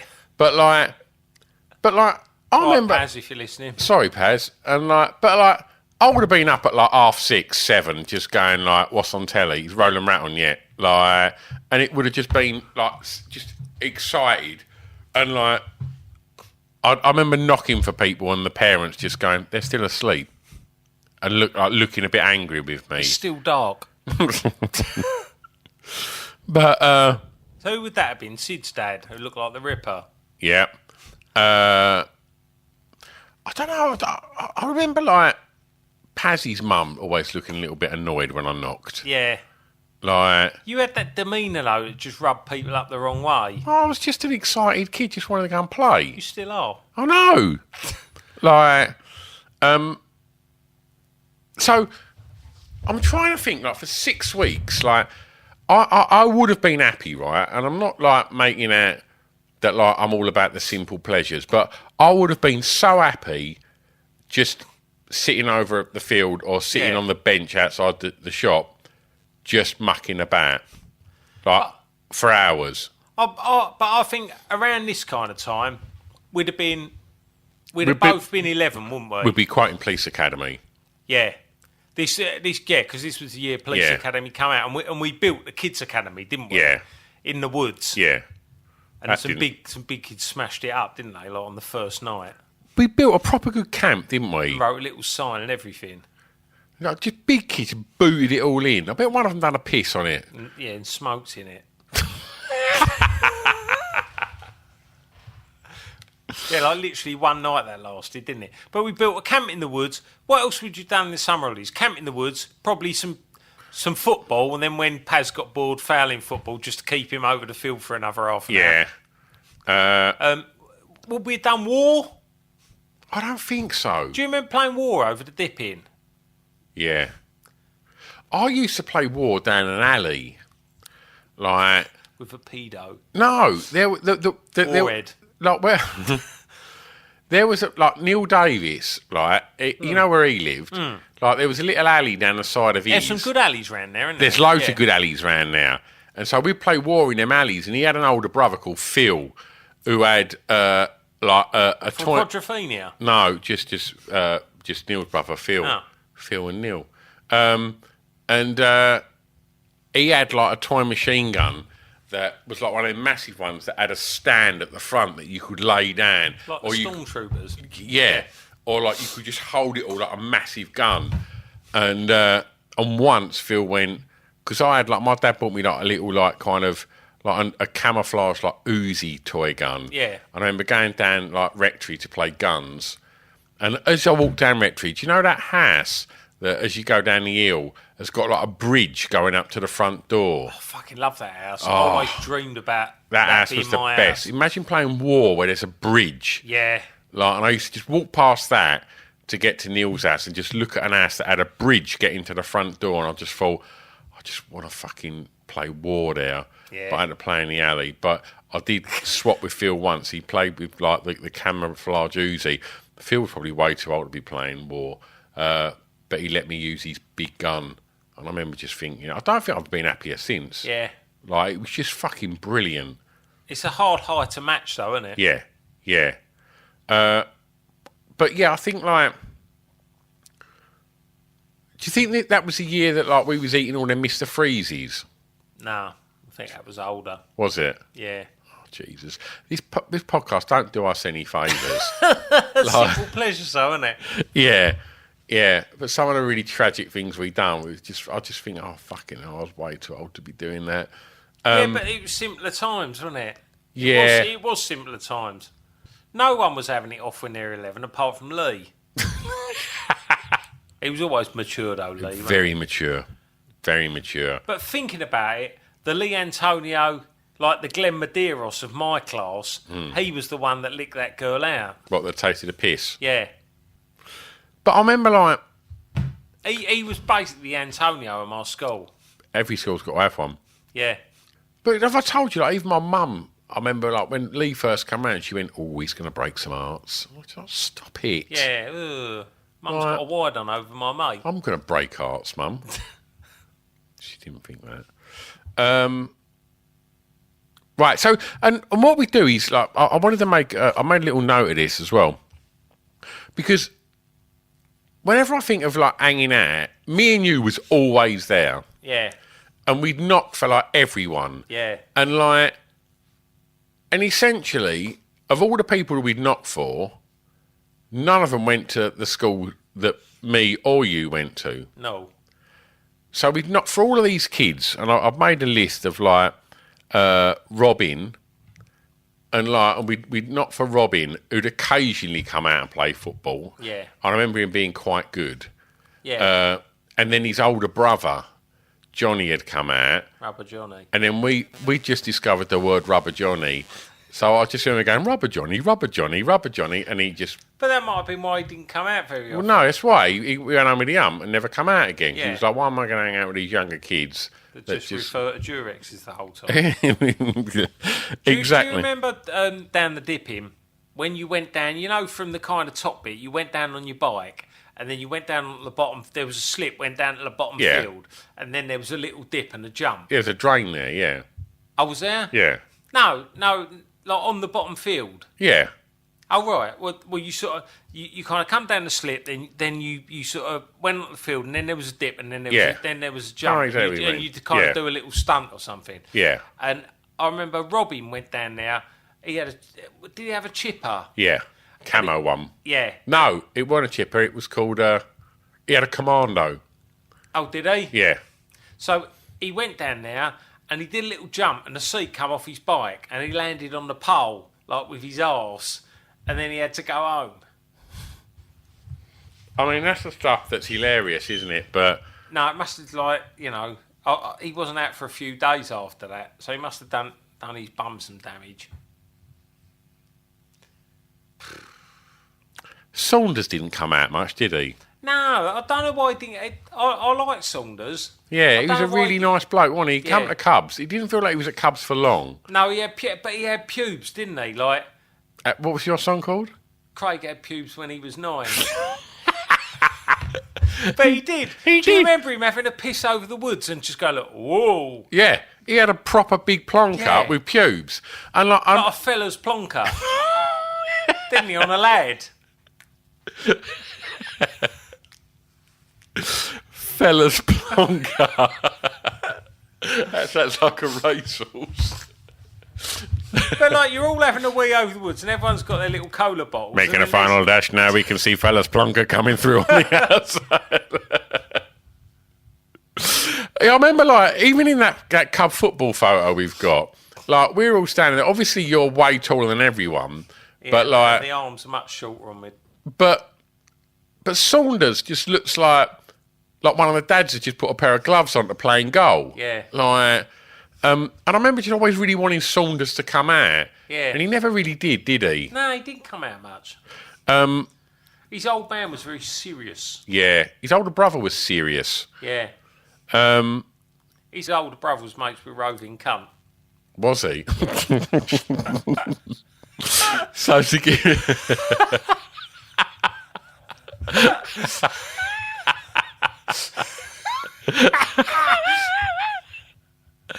So there was a young lad. He was, what was he, like 2 years older than us? And he wrote for the local paper, didn't he? And we called him roving.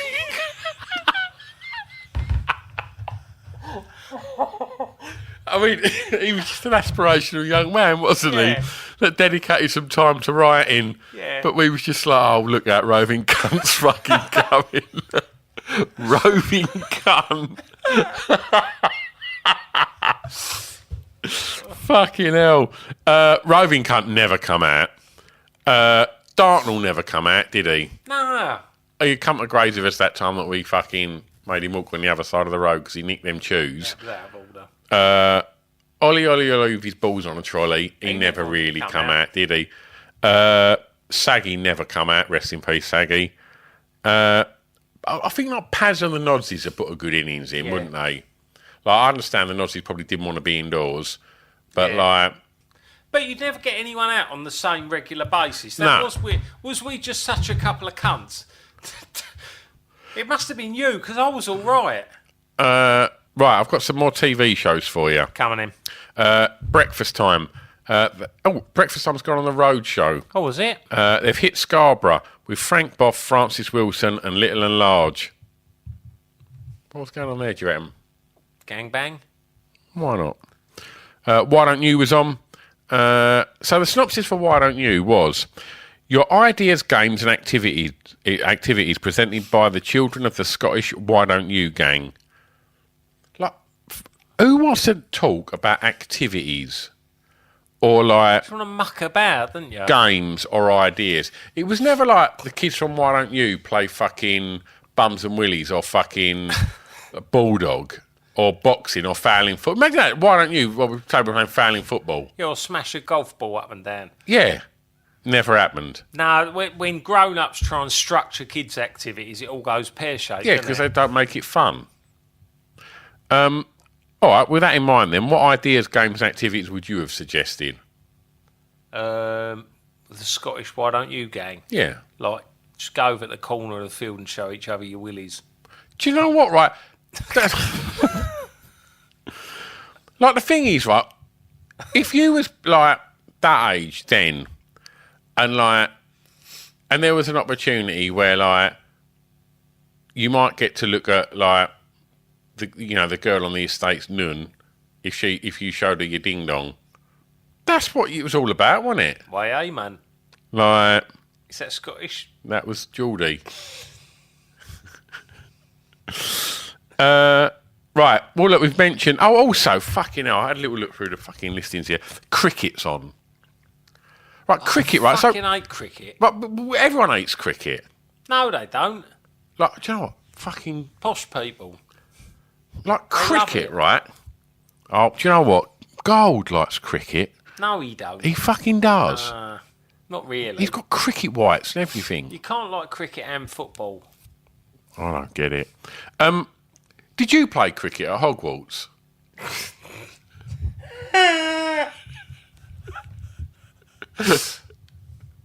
No. I was in the cricket team in my junior school. I mean, You didn't know that, did you? No, I didn't know. I made the cricket team once. Was that because you was too shit for the football team? No, it's because I was too shit at everything. Was you in the football team? No. You weren't in the football team. I was a reserve once, and I never got to play. And then the team won, and then in assembly the next day we played Lansdowne in Tilbury. I'm sure Antonio was probably playing for them, and I think we might have won. And the headmaster went, "Oh, we won yesterday at blah, blah, blah. Can the team please stand up and give them a round of applause? So the team stood up and I was a reserve. And as I went to stand up, Mr. Rhodes, my teacher, looked at me and he went, and pointed for me to sit down. Fucking hell. And I wasn't allowed to stand up because I didn't get to play. Well, yeah, you didn't do anything, though. No.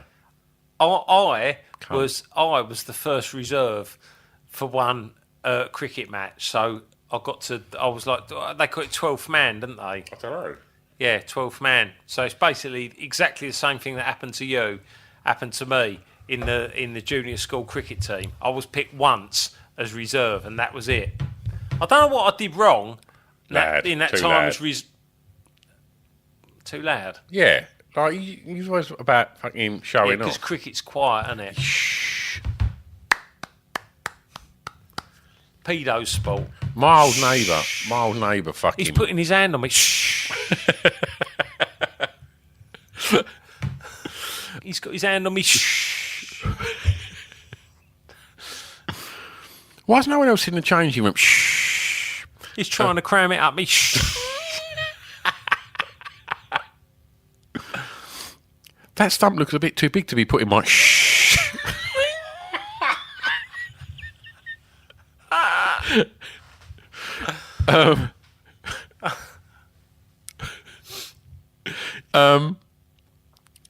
My old neighbour, he played cricket and he made his son play cricket.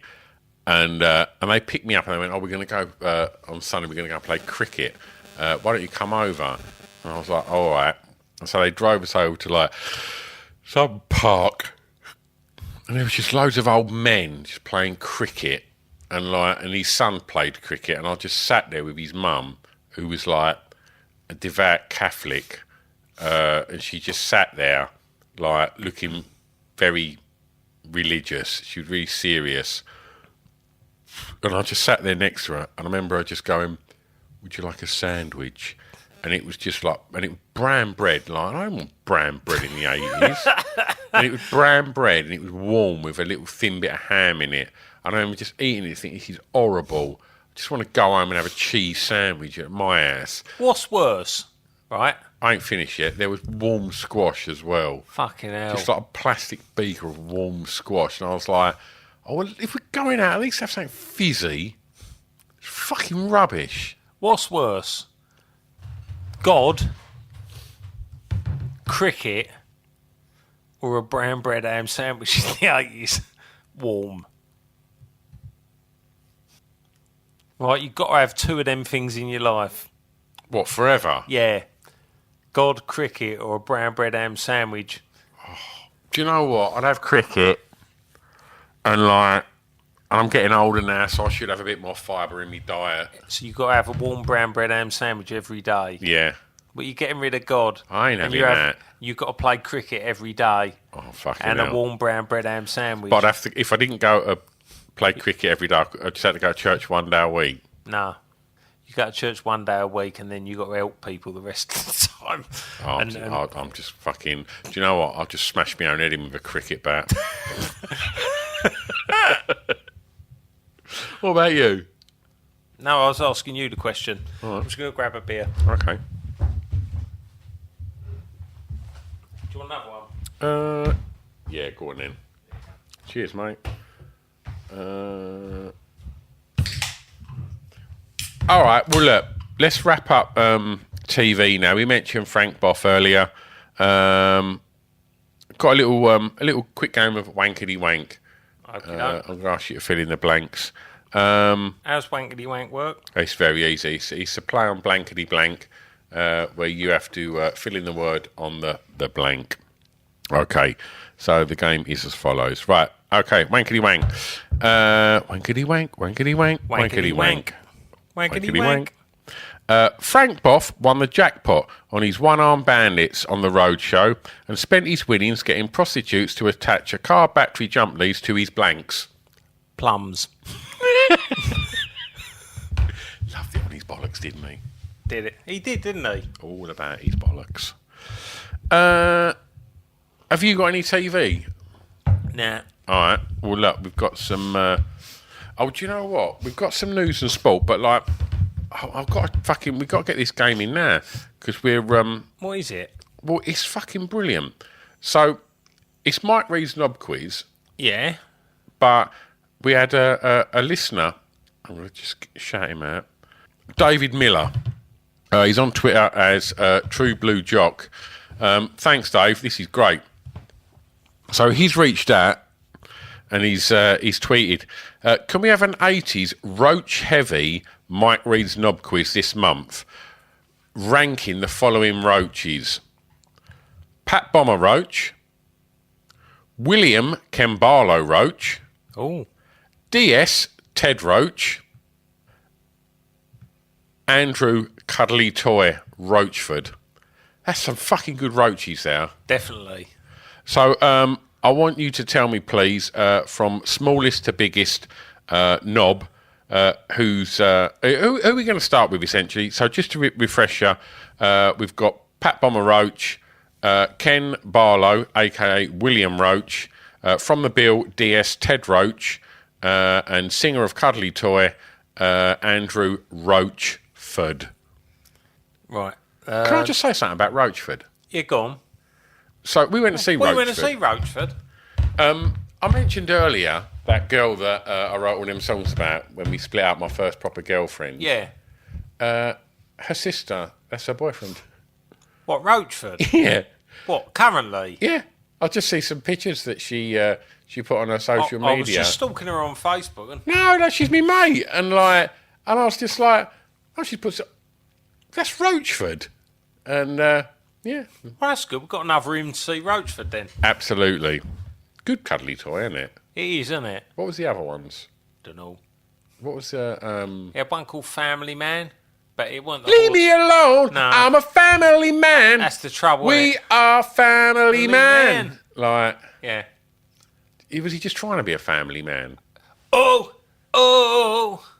I'm just trying to be a family man. Was that it? Only to be with you. He had that one, didn't he? Yeah. Didn't sound like that, though. Not with him singing it. Nah, Cuddly Toy is good. Yeah, his Cuddly Toy is good, though, isn't it?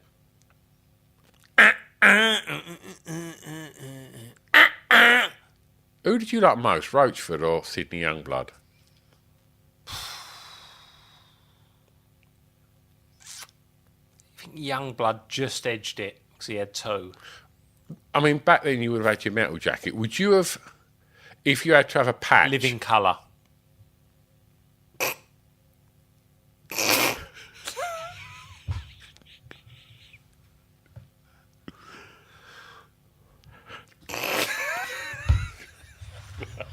No.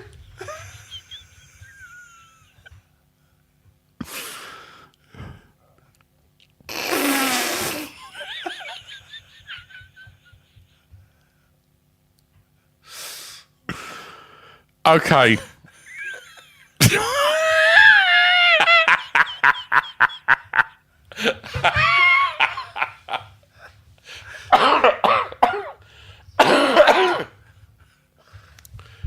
All right. Smallest first. Once again, Pat Bomber Roach, Roachford, William Roach, Ted Roach. Can we go big to small? All right, yeah, go for it. Like Biggie Smalls. Yeah, why not? Starts with a Biggie and ends with a Smalls. Do that. Good name for this, Biggie Smalls. That's a game, isn't it? Yeah. That's acceptable in the 90s, only Yeah. Biggie Smalls. Make a note of that, just in case we carry it on. Right. So biggest, obviously, Pat Roach. Big cock. Heavy cock. No nonsense. Too many pews to be cooped up in a leotard. Pat stoles it out though. Pulls the leotard to one side. It's like Gene Wilder wearing a mask and nosy bonk. A reliable cockroach. Yeah. Like Cockroach. Yeah. Never let you down. Nah. And do you know what? I don't think he got erections that often. When he needed to. Yeah. I think he had a good grip on it. Like, he wouldn't, like... I don't think he ever woke up with one. No. And, like, I don't think his mind would wander throughout the day. Strictly business through the day. Cubing motors. Keeping Martin in line. Kind of pervert gets an hard on in a scrapyard. Not Pat. No. Who's next? Roachford. Okay. Pleasantly plump penis. Hence the nickname Cuddly Toy. Yeah. A lovable cock. Lovable cock. Yeah. Quite girthy. Yeah. Oh, it's got some girth. Yeah. And some length. Yeah. Plump shaft. Roachford. Your ex-girlfriend's sister is enjoying the benefits of that plump shaft, I would imagine. Well done, Andrew. Enjoy. Go on, Andy. Third out of the roaches, Ted Roach. No nonsense cock. Yeah, no nonsense.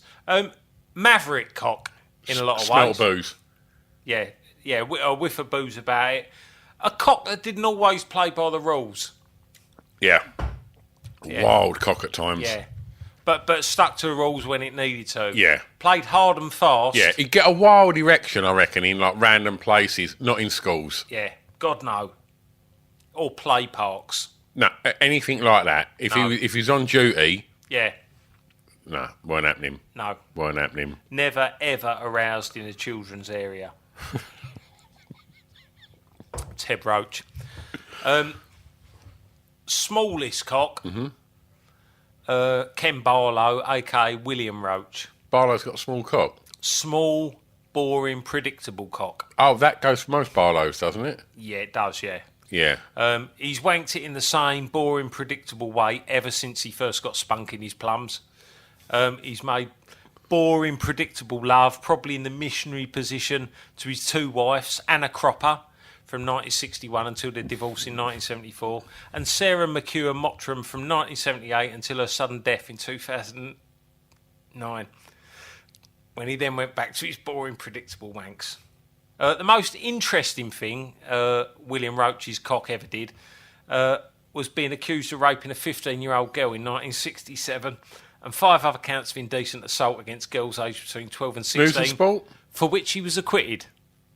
Presumably because he did it all in such a predictable, pedestrian way, none of the girls could remember anything noteworthy happening, or because he was innocent, or they couldn't reach the burden of proof required for a conviction.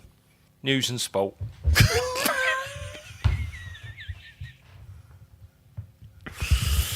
I mean, let's talk news and sport because it's the fucking Ruddy Olympics, isn't it? And it?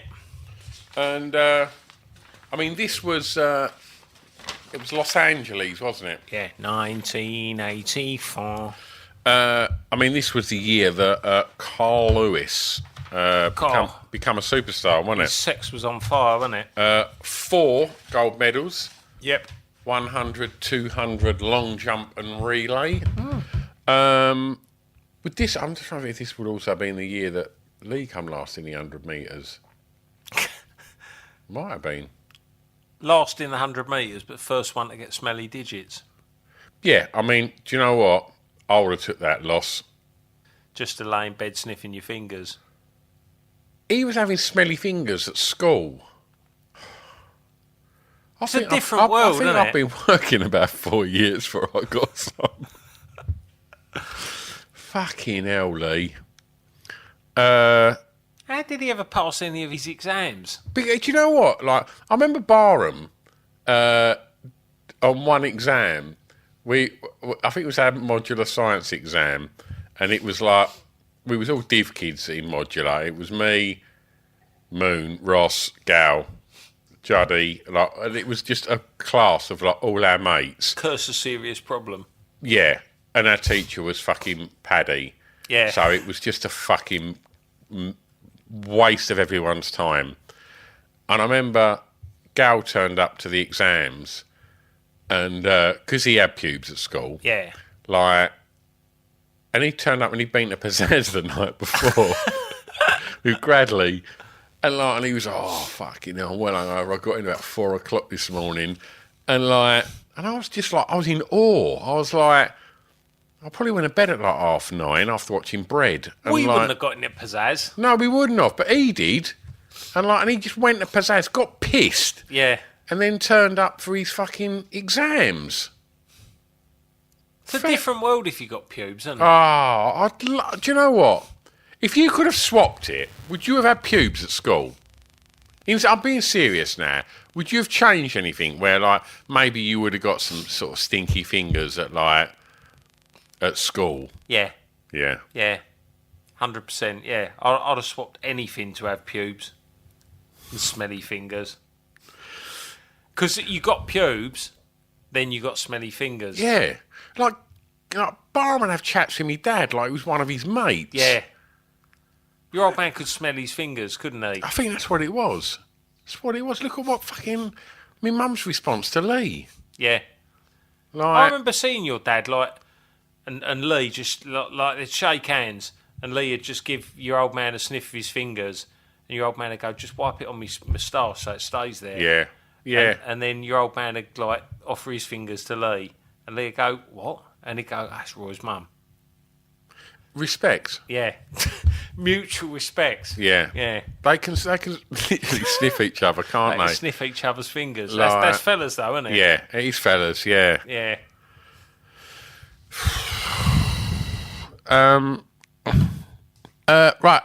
Mary Lou Retton scores 10 for the final vault to win the individual all-round competition in Los Angeles and become the first American woman to win Olympic gymnastics medal.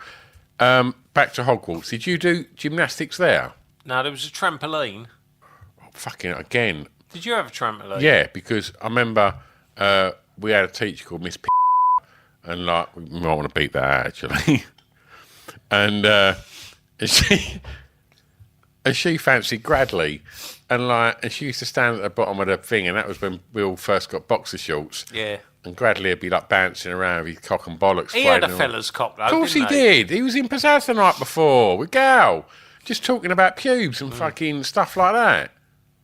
And so we had a trampoline. But I remember when I first started senior school, you go in the boys' gym and it'd be like, right, and there'd be a springboard and like a horse. Yeah. I was like, what? Why is it impossible to say the word horse without saying it like it was said on brass eye? It's impossible. No thanks, I don't do the horse. I remember just queuing up with loads of other fucking kids and then just like running and then just bouncing off a springboard and then just like landing really hard on me bollocks on like this fucking great big old vintage fucking bit of wood with like some old fucking bit of animal skin on it. Suede. Horrible. Yeah. Fucking gymnastics. Rubbish. Yeah, it's rubbish. Boring. Mexicans Ernesto Canto and Raul Gonzalez take gold and silver medals in the 20k walk at Los Angeles Olympics. What's the point? Walking. Well, why do you walk? Just to get somewhere. There we go. Right? They're not getting anywhere. They're walking just for the sake of it. It ain't like they're going to get some fags, or it's like, oh, I'm just going to fucking walk down there because I've got to go and fucking pick up a fucking prescription for me mum. Yeah. It's like, it ain't none of that. They're just walking. And they're looking like idiots because, like, don't walk like that. If you're going to walk like that, just jog. Yeah. What about if the ladies' walk was they had to walk from, like, the starting line to the destination of where the sale was? So the first one that was there got the bargains.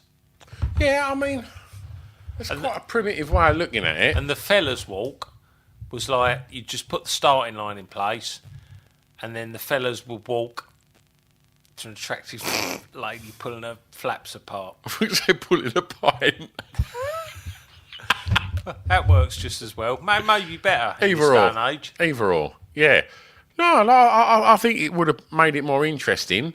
Like, to me in the 80s, I'm not interested in walking unless it's beefy from Land's End to John O'Groats. Yeah. Olympic walking, it's not even a sport. No, it's just walking, isn't it? You're just having a stroll. I had to do walking, didn't I, in fucking school sports day? No, you didn't. Yeah, I did. Was that because you didn't want to run? No, it's because I decided to have the day off when they selected who was doing what. Right. Because I thought everyone... So they done walking at Hogwarts? I thought not Hogwarts. Yeah, they did walking at Hogwarts. But yeah, I was off the day they selected all the. I don't know if this was in like the third year or the fourth year. I was off the day they selected all the sports for Sports Day because I decided to like pull a sickie because I thought if I'm off, I won't get selected for anything because I didn't want to do Sports Day. And then I got selected for the 1,500 metre walk and the hurdles. Well, you run 1,500 metres. No, 1,500 metre walk. Oh. Because there was a 1,500 metres like legging it, and another one where you had to do the fucking weird wiggly bum walk.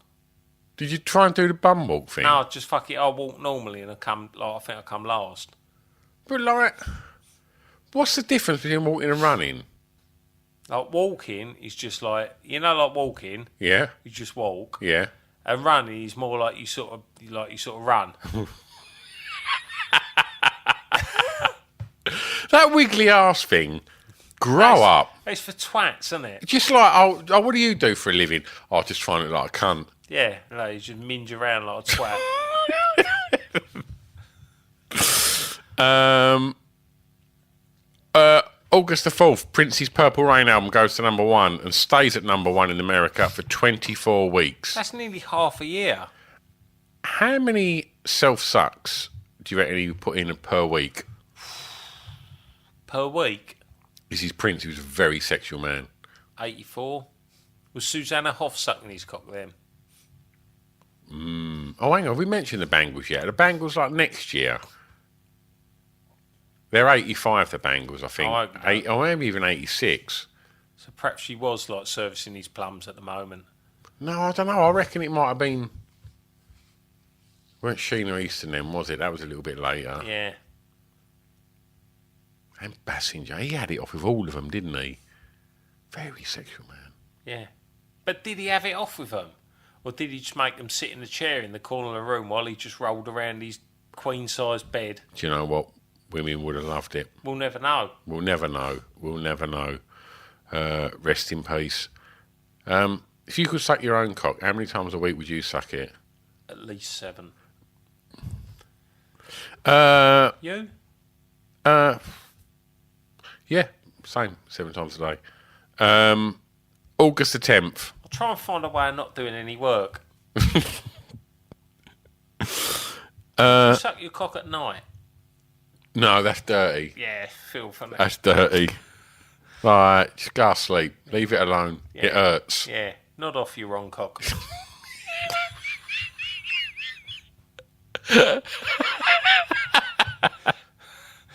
Never after dark. It's just weird. Big incident. Mary Decker, Zola Budd. Oh yeah, they had a little coming together, didn't they? Collision in the 3,000 metres in the Olympics. Decker falls. Budd finishes 7th. Marisia Polka of Romania wins. Now, can you remember all like the furore around all this? I was like so excited by It all was this. a really big deal, wasn't it? Because there was such a massive deal that Zola Budd was running for England Without any shoes on. without any shoes on.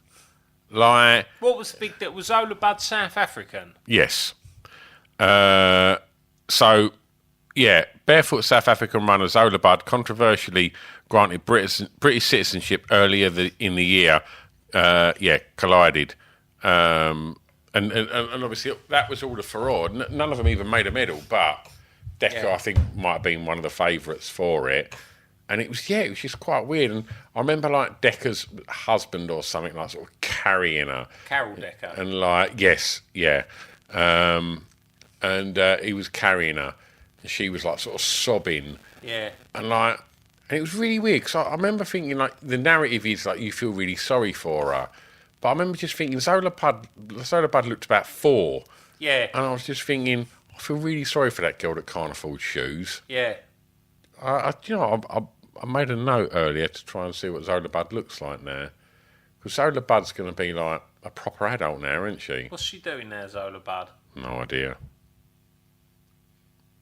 Weird name. He is, isn't it? Yeah. Who's the most famous Bud? Breast Bud.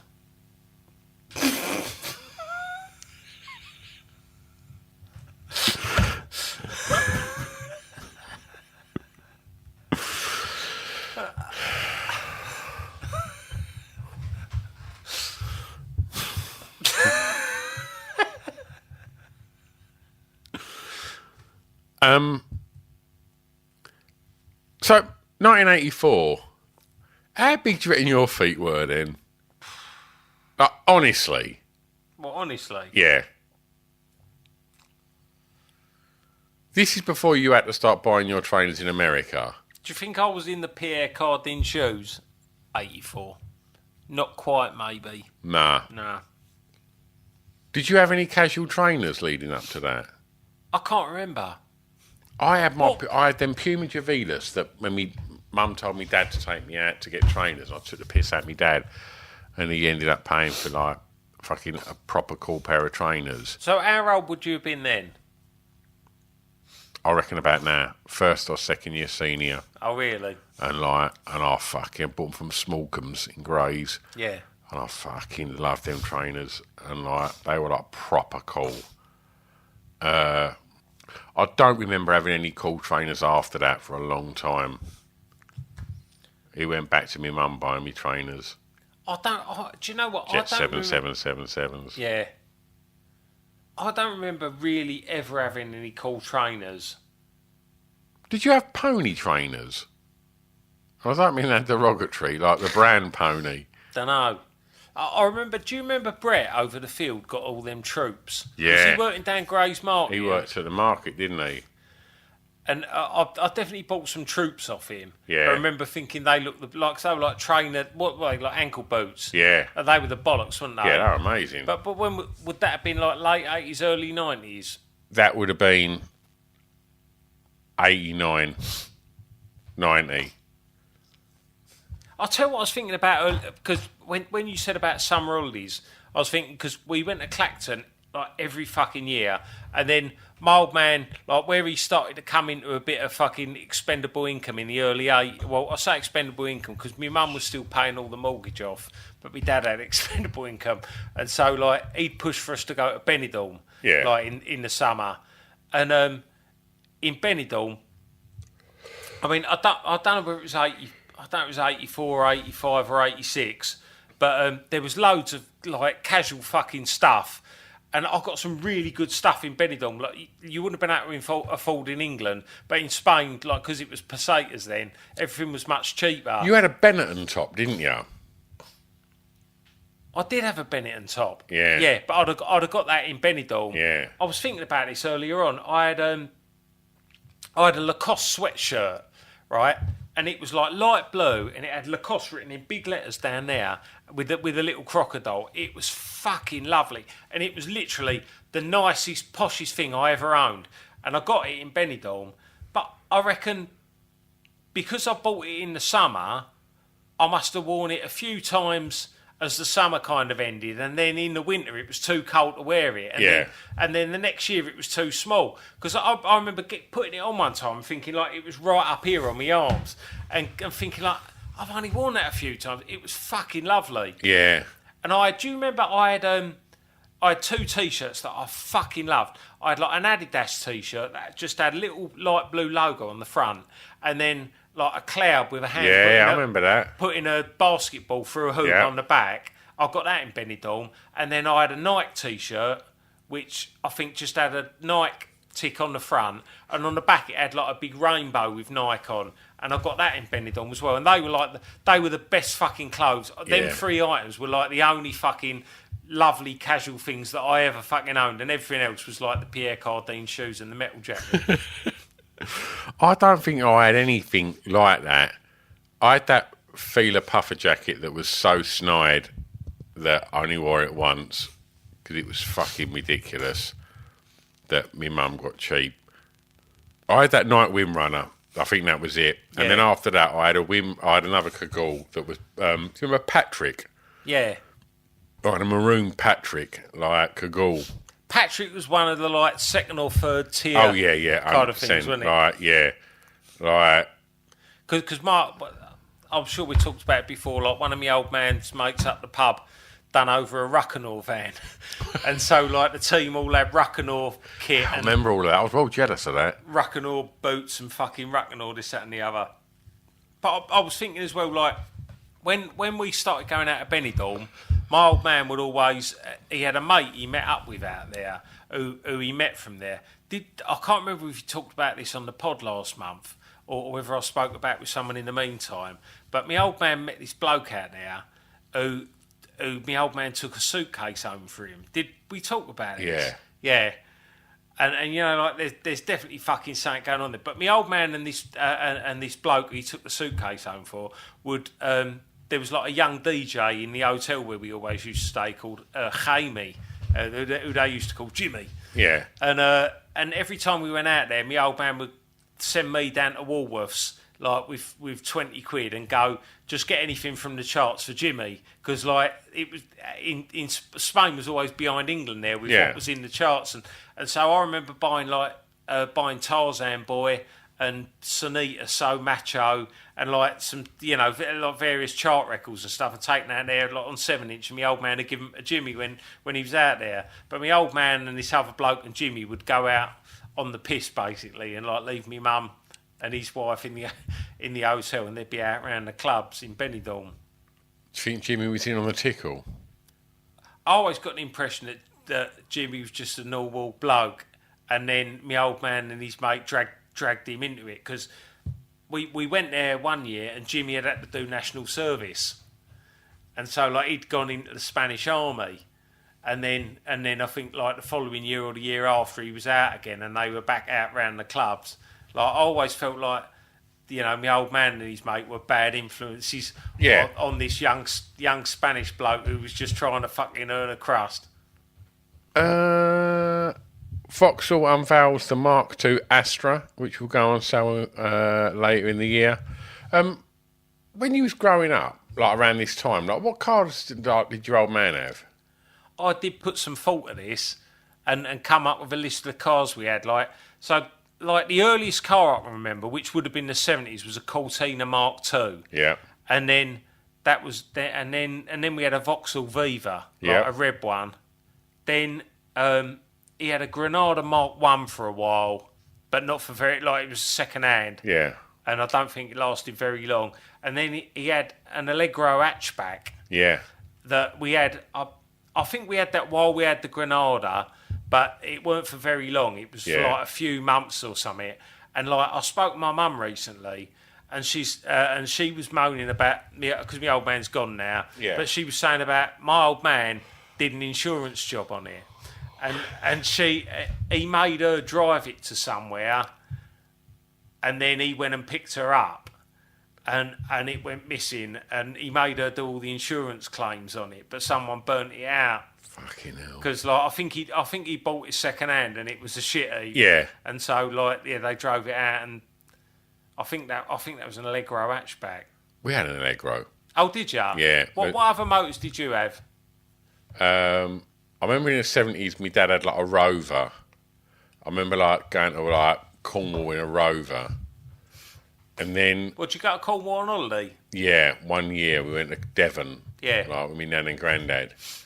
And I remember just being in the back of this fucking car for what felt like days. Yeah. We had a Princess. It was beige, and I remember the number plate was Spew. I remember that now. You said that. Yeah, it was a fucking horrible car. And then I think my mum, more like a Prince to me. like, my mum passed her test then. And she had like a little Triumph thing, this tiny little fucking blue, proper old car. And then she had an orange Allegro. And then I remember like the first car my dad got I thought was cool was a silver Cortina with like the black, like kind of plastic roof. Yeah. I think, fucking hell, that's well cool. But when he got that silver Cortina, I remember just thinking, this is something a Bodie and Dor would drive. Yeah. Like, it just looked like a proper fucking cool car. I remember it might have been around this time, getting like that Mark. Do you remember we had like a Mark II Escort? Yeah. That was gold. Yeah. And like that was the first car I remember going, because we went along to the Ford showroom and bought it new, and I remember getting like a signed picture of Ray Clements because he'd been in there the week before or something, signed a load of pictures. Good times. Yeah. Fucking hell, I'd be more happy about that than a motor. Yeah, 100%, yeah. All right, well, look, I think we've kind of come to the end of it. Have you got any Pat chat this month? A little bit of Pat chat. People have been asking for it, which is nice. What's he up to? This time of year, Yeah. I mean, Pat's going to be looking at going on holiday like everyone else, isn't he? So With the boys, or is he going to take Doreen away? No, Maureen. Maureen. Yeah, Doreen's her sister. Yeah. Yeah. Nothing ever come of that. There was a lot of talk about that, but nothing was ever proved. No, exactly. You know, he found them both attractive and he plumped for Maureen. Doreen's got bigger knockers, but, you know, Maureen's, she knows her way around a roast. So I was thinking Pat and Maureen, this time of year in the 80s, they'd probably be looking at Spain. Yeah. And what other destination is there but Benidorm? Yeah. So Pat's been working hard. He's had a good couple of months. He shut the yard. He'd probably be better off shutting the yard, but he's left it in the hands of Soppy Martin. Nah. Problematic. No, it's a big mistake, isn't he? But he's had a good couple of months there, so whatever Soppy Martin does, he can't undo that. Pat and Deaf Alan Kilby won a tag team against Rollerball Rocco and Kendo Nagasaki. That's right. Yeah, so he's got the take-ins from that. And then he got a monkey last week, cubing a transit for Kenny Noy. It's meant to be a straightforward job, but the driver of the armoured van put up a fight, so Noy had to off him.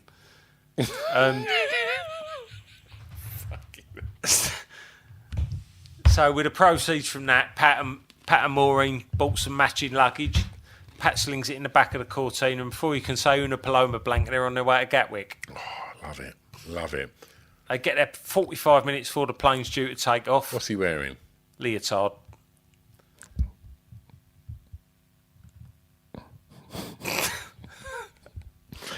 He's on holiday. I know it's going to be hot. They get there 45 minutes before the plane's due to take off. So Pat finds a pub and he has a little aperitif to take the edge off the flight. Nervous flyer, is he? He don't like flying. Big man, but don't like flying. Yeah. 7 pints of double diamond later, and he's arguing with the stewardess who's closed the gate. The manager comes up to see what all the fuss is about. Pat lifts him up and carries him off round the corner, has a quiet word with him. It's all smoothed out, and the plane reverses back down the runway so Pat and Maureen can board.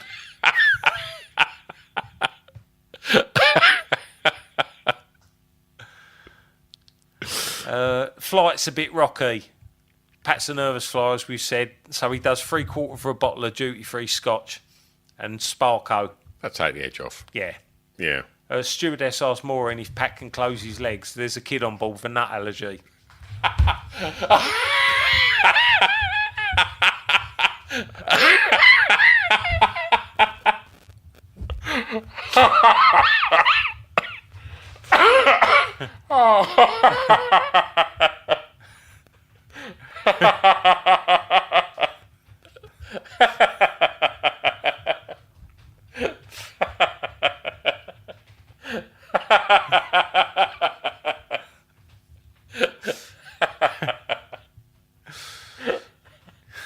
Looks like a turkey going to a fancy dress party as Mick Hucknall. Pat only wakes up when everyone cheers and claps when they land. Pat's splashed out and he's got him a 3-star hotel. 200 fags? 400. 400, yeah. He's got his and Maureen don't smoke, but he's got her allowance as well. Yeah, of course, yeah. Pat splashed out and got him a 3-star hotel. They get there and get themselves ready for dinner. Pat's dismayed to find out it's all foreign food. He ain't going to want none of that, Mark. No, that muck. Pat has trouble explaining this to the waiter, even when he says it really loudly. Oh, really? Yeah. So he goes through to the kitchen to tell the chef, who it turns out doesn't speak any English at all. 5 minutes later, the chef's being taken off to A&E. Yeah. Half hour later, Maureen comes out of the kitchen and puts a roast down in front of Pat. He's on holiday. Nah. The Brussels are a little al dente for Pat's liking, but it'll do. In the outside bar later, some piss bloke thinks he recognises Pat and comes over and asks for a photo. As Maureen's taking the photo, the bloke calls Pat Jeff. Oh, dear. Oh, dear. I mean, fucking hell. He's only got him mixed up with the other old bearded bloke in the leotard. Oh, God. Pat gets the fella's camera and throws it 40 foot into the air. It lands in the swimming pool. 44. The bloke complains, so Pat gets him in a full Nelson and slings him over the hotel wall onto some scrubland. Following morning, Pat's got a bit of a sore head, so he has a lay-in. Maureen gets up early to go down to the kitchen to make Pat full English. These are they? Yeah, with a Spanish twist, though. Oh. Sausage, Yep. bacon, Yep. egg, Yep. beans, Yep. mushrooms, tomato, Yep. black pudding, Yep. fried bread, Yep. chips, and a steak. Lovely. Mug of tea. It was all okay, apart from the horse steak was a bit tough. In the daytimes, Pat does all the usual Brits abroad holiday things from the 80s. He stays at the bar having a beer while Maureen's in the kitchen making him a roast. Yeah. Watching Fools and Horses. After a week, Pat's ready to go home and get back in training. He's put on 6 stone and he can't fit both his arse cheeks in his leotard. They board the flight. Pat's got his souvenirs. Straw donkey. Sombrero. Yep. Biro with a naked lady whose bikini comes off when you press it. Pat settles in with a few sangrias while Maureen's in discussion with the cabin crew about how to keep Pat's roast warm until he's ready for it. Remembering when we were young in the 80s.